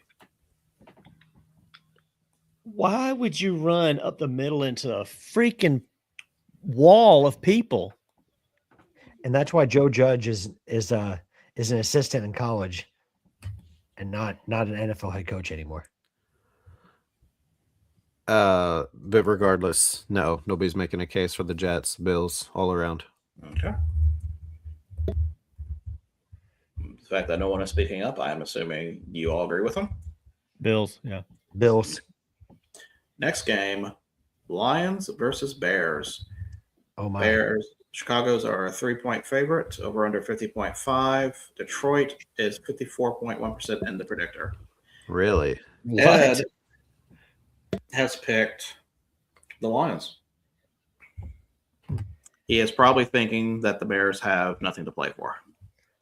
Which the best they can still be a 2 seed, but the worst they can do is a 3 seed. So do we think Caleb Williams sits? No. Mm-mm. I think they're going to try to win this to be the 2 seed, but then also Ben Johnson wants to get back at Dan Campbell. So I think they're going to play pretty decent, do a lot of dumb trick plays and stuff. So give me Chicago. Okay. Patrick. Yeah, I'm going to go. I think that Chicago's running game is going to get back on track with Swift and Monangai. So give me the Bears. Okay. Donnie. The Bears. Don't say that. Don't say that. Bears for me. Next game, Chargers versus Broncos. Broncos are a 12.5 point favorite, over under 37.5. Denver at 68.6%. And Ed has picked the, hold on, this can't be right. Is he high? Chargers. Yes, he is. He is going against the grain on all these picks. Is that an Olipop? What I have? No, it's like the last can I have of the holiday creamy vanilla Coke. Holiday edition. Denver. Yeah, there's no really movement of seeds for them. They can finish as 5, 6, or 7, but most likely the 6. You talk about Denver? Or No, Chargers. Oh, okay, I was going to say, I said Denver. I thought they were a chance to be the top. I was going to say Denver still has something to play for as far as seeding, right? Yes. But Denver is what, Virgil? They are frauds. Thank you.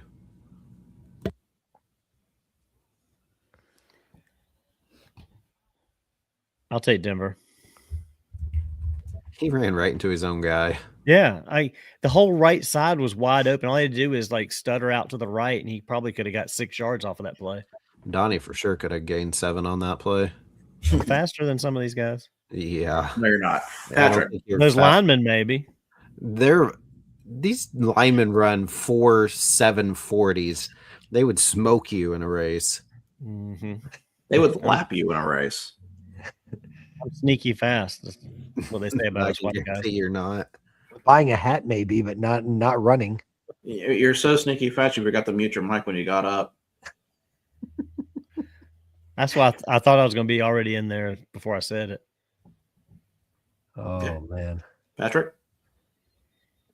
Man, I'm turning.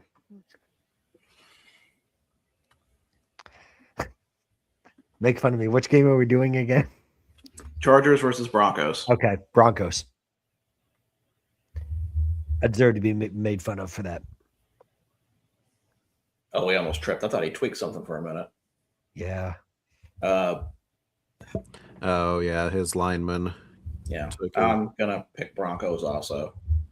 Do they practice that? What, tripping over each other? I would assume so, not.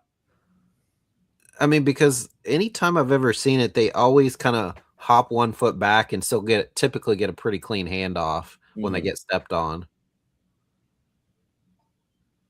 Well, I'm trying to think. There was I forgot which game it was, one of the bowl games, where the two offensive linemen, one accidentally stepped on the other one and ended up falling and breaking loose or getting the sack that caused a fumble.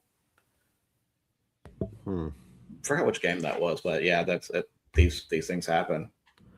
Next game. Yeah, Lynn, those bums they're out. No need to say that. Is that a penalty? They called that on the defense. I know. I said, but the guy, the receiver was like had his hands all in the face mask of the defender, and they called PI on it. The defender was holding him. I don't think so. Next game, Chiefs versus Raiders. Chiefs are a 5.5 point favorite over under 36.5. Chiefs at 60.3%. And before anybody asks, neither of these teams have anything to play for. Because I knew you were going to ask that question. The Raiders don't have a chance to play for the 1 seed? Do they already have it locked? No. They have a chance for the 7 seed, yeah.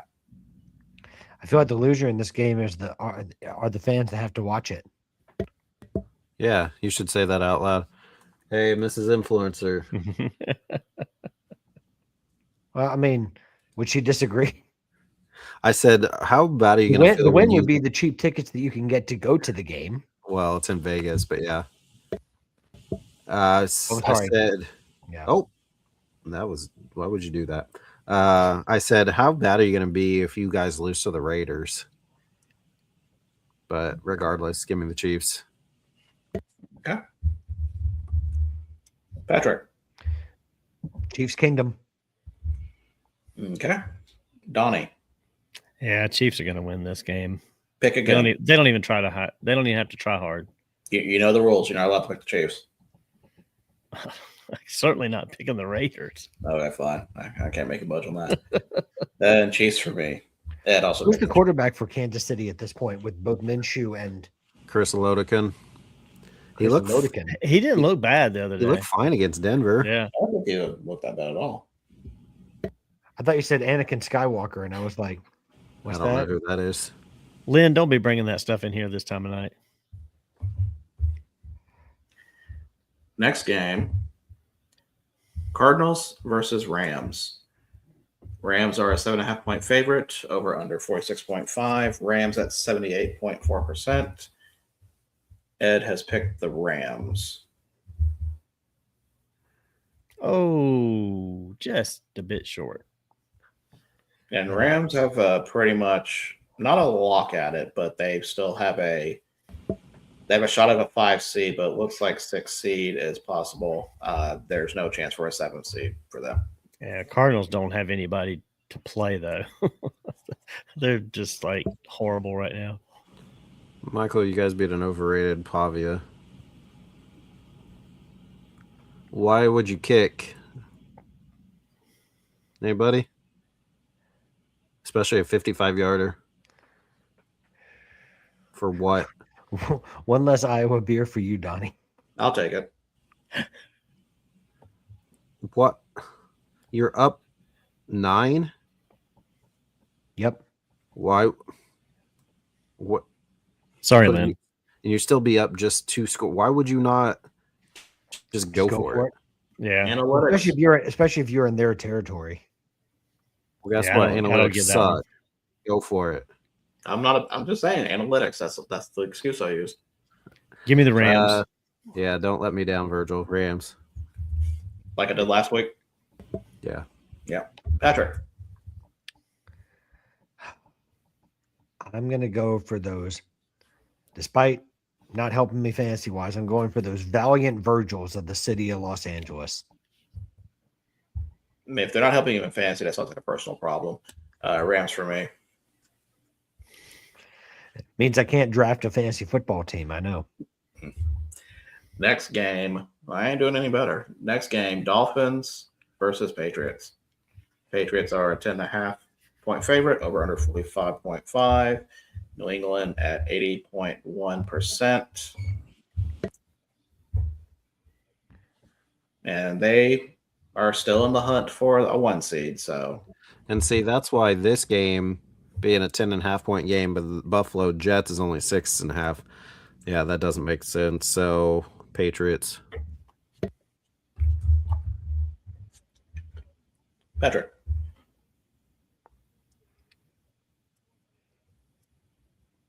Which game? Sorry. I didn't catch that. Where am I? At all? Dolphins versus Patriots. Sorry. I've been tuning into the game. As out if of that isn't commercial. obvious. I know. I saw a commercial right now. I know. I saw the commercial. Any word on Drake May, whether he's going to play? Yes. They're playing for a 1 seed, so yes, he will. Yeah, I figured he would. Okay.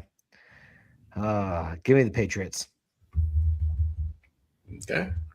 Donnie. Give me the Patriots. Miami has definitely improved quite a bit, but not enough to beat the Patriots. Give me Patriots. And by the way, what's Mike Grell doing up at 10:22 p.m. on a work day? Right. Oh, wait a minute. I'm sorry. Watching- He's on watching vacation. He's on vacation. I forgot. He's making you do the work, and he's not working. I'm not working. He's not working. Also, 10:22. He's been sick, actually. He was supposed Are- to let me know if he was feeling better tonight. Your clock's 3 minutes behind. Oh, I'm just looking at the time that he posted it, not what time it is. Okay. Sorry. Next Just game, woke- Commanders versus Eagles. Eagles are a 4.5 point favorite, over under 38.5. Eagles at 73%. They're pretty much sitting everybody from what I've seen. And Is he Ed sick? picked the Eagles. Is he sick of being a Steelers and Iowa fan, or? No, he's been dealing with about 10 days of some kind of nasty flu cough thing going on. I don't know what he's got. Don't give it to you, I don't want to be around him. even when he is healthy. That's just mean. No, he's okay when he's healthy. It doesn't sound like it, according to the comments he always puts out here. Exactly. Okay is a relative term. I still think probably the Eagles. Okay. Yeah, I mean the Eagles with their backups probably still win this game. So give me Eagles. Who is the Eagles backup QB? Carson Wentz. No, I'm just kidding. It might be. It might be. Tanner McKee. Oh no, he's in Minnesota, isn't he? Who? Tanner Tanner McKee Who? out of Stanford.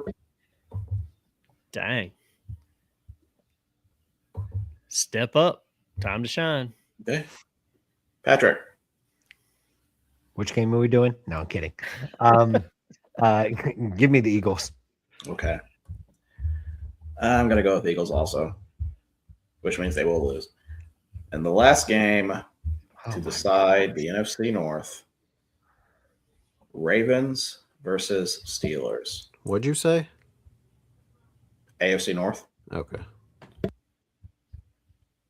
Ravens, that's not what I said. Ravens are a 3.5 point favorite, over under 40.5. Baltimore at 50 cents. Stop smiling. I was pretty sure you said NFC North. No, I did, but He did. I did. Baltimore at 57.4%. Now, before I give you, Joe called him out. AFC. Before I give you the picks here, who do you think Ed picked for this one? He did not pick the Ravens. He probably did. He picked the Ravens. Oh, really?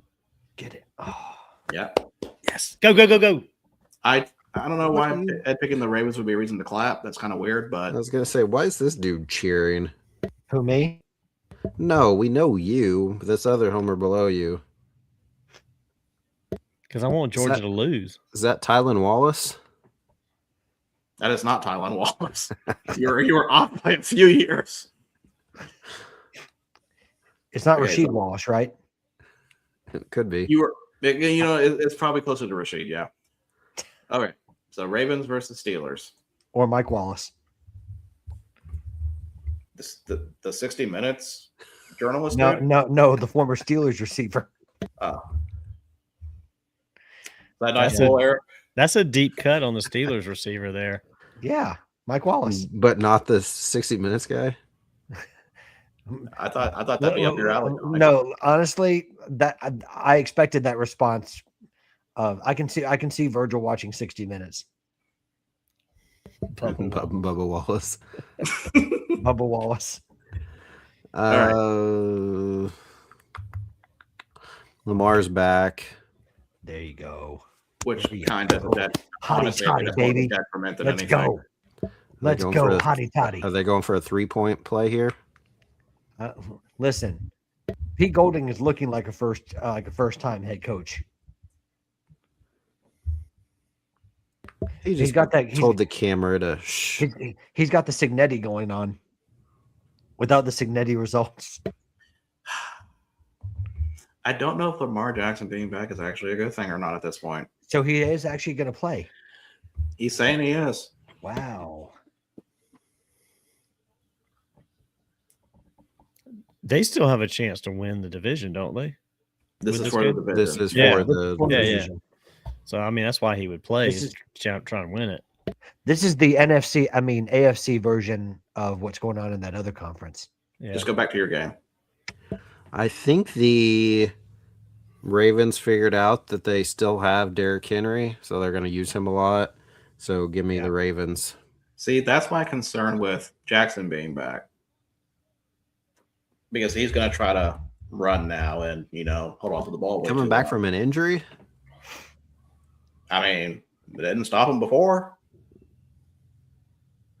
So if you kicked that extra point earlier, now you could have chased 2, right? Yeah. Yep. So that was way too early to go for 2 Correct. earlier. Yeah. Yep. Patrick.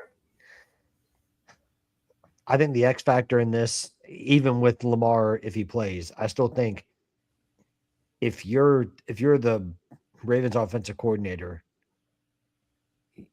how can you not give Derrick Henry the ball? Like 4 touchdowns last week. I mean, if they lose this, it's their own fault. So give me the Ravens. Okay. Donnie. I'm going to go with the Steelers. Like Mike says, Steelers own the Ravens in Pittsburgh. He's a fan. He follows them. Yeah. He didn't know that. He just read the comment. Well, the only thing is that normally that's true, but like, who is Aaron Rodgers going to throw to? Valdez Scantling? I mean, like Austin that's his guy. Yeah, I said true. Austin is out. Like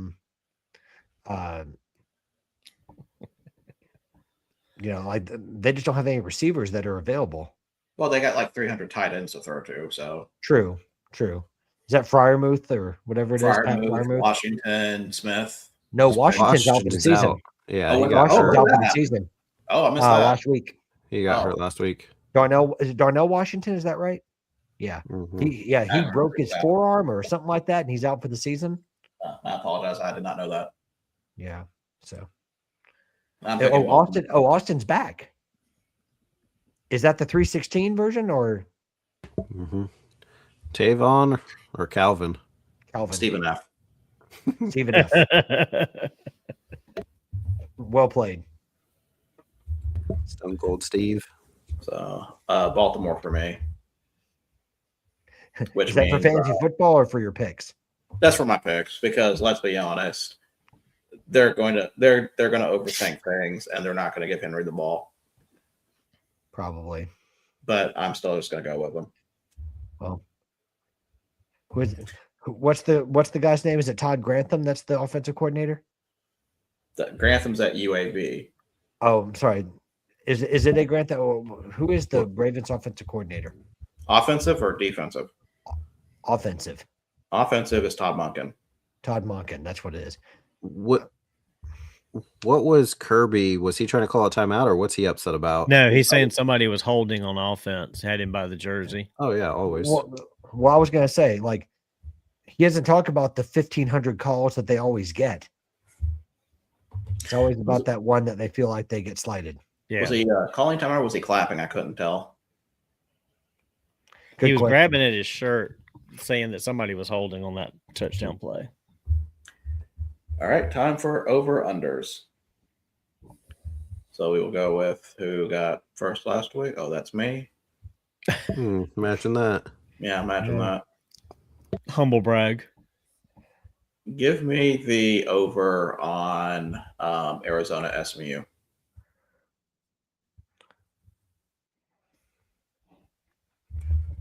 Okay. And next is Eric.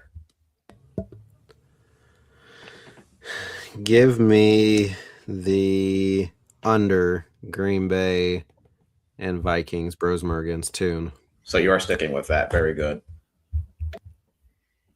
Since Ed was third, he's picking the under on Panthers and Bucks.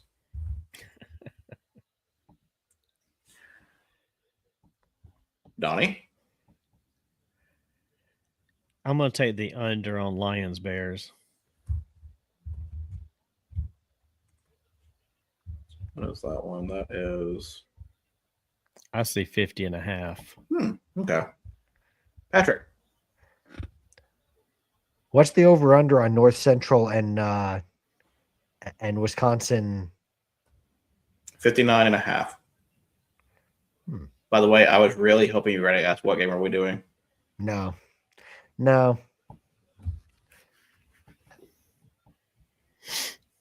Give me the under on North Central Wisconsin. Okay. How many times is he going to throw it into the line? I don't know, but it's are they doing a fake pass here? They are. I freaking swear. Do you? They even telegraphed that was what they were going to do was a play, and you still couldn't stop it. All right. So, and Patrick, you did say under for North Central. Yes. Okay. So picks are locked and saved and will not change unless I find it convenient. So welcome to the end of the show. That's what I was going to say.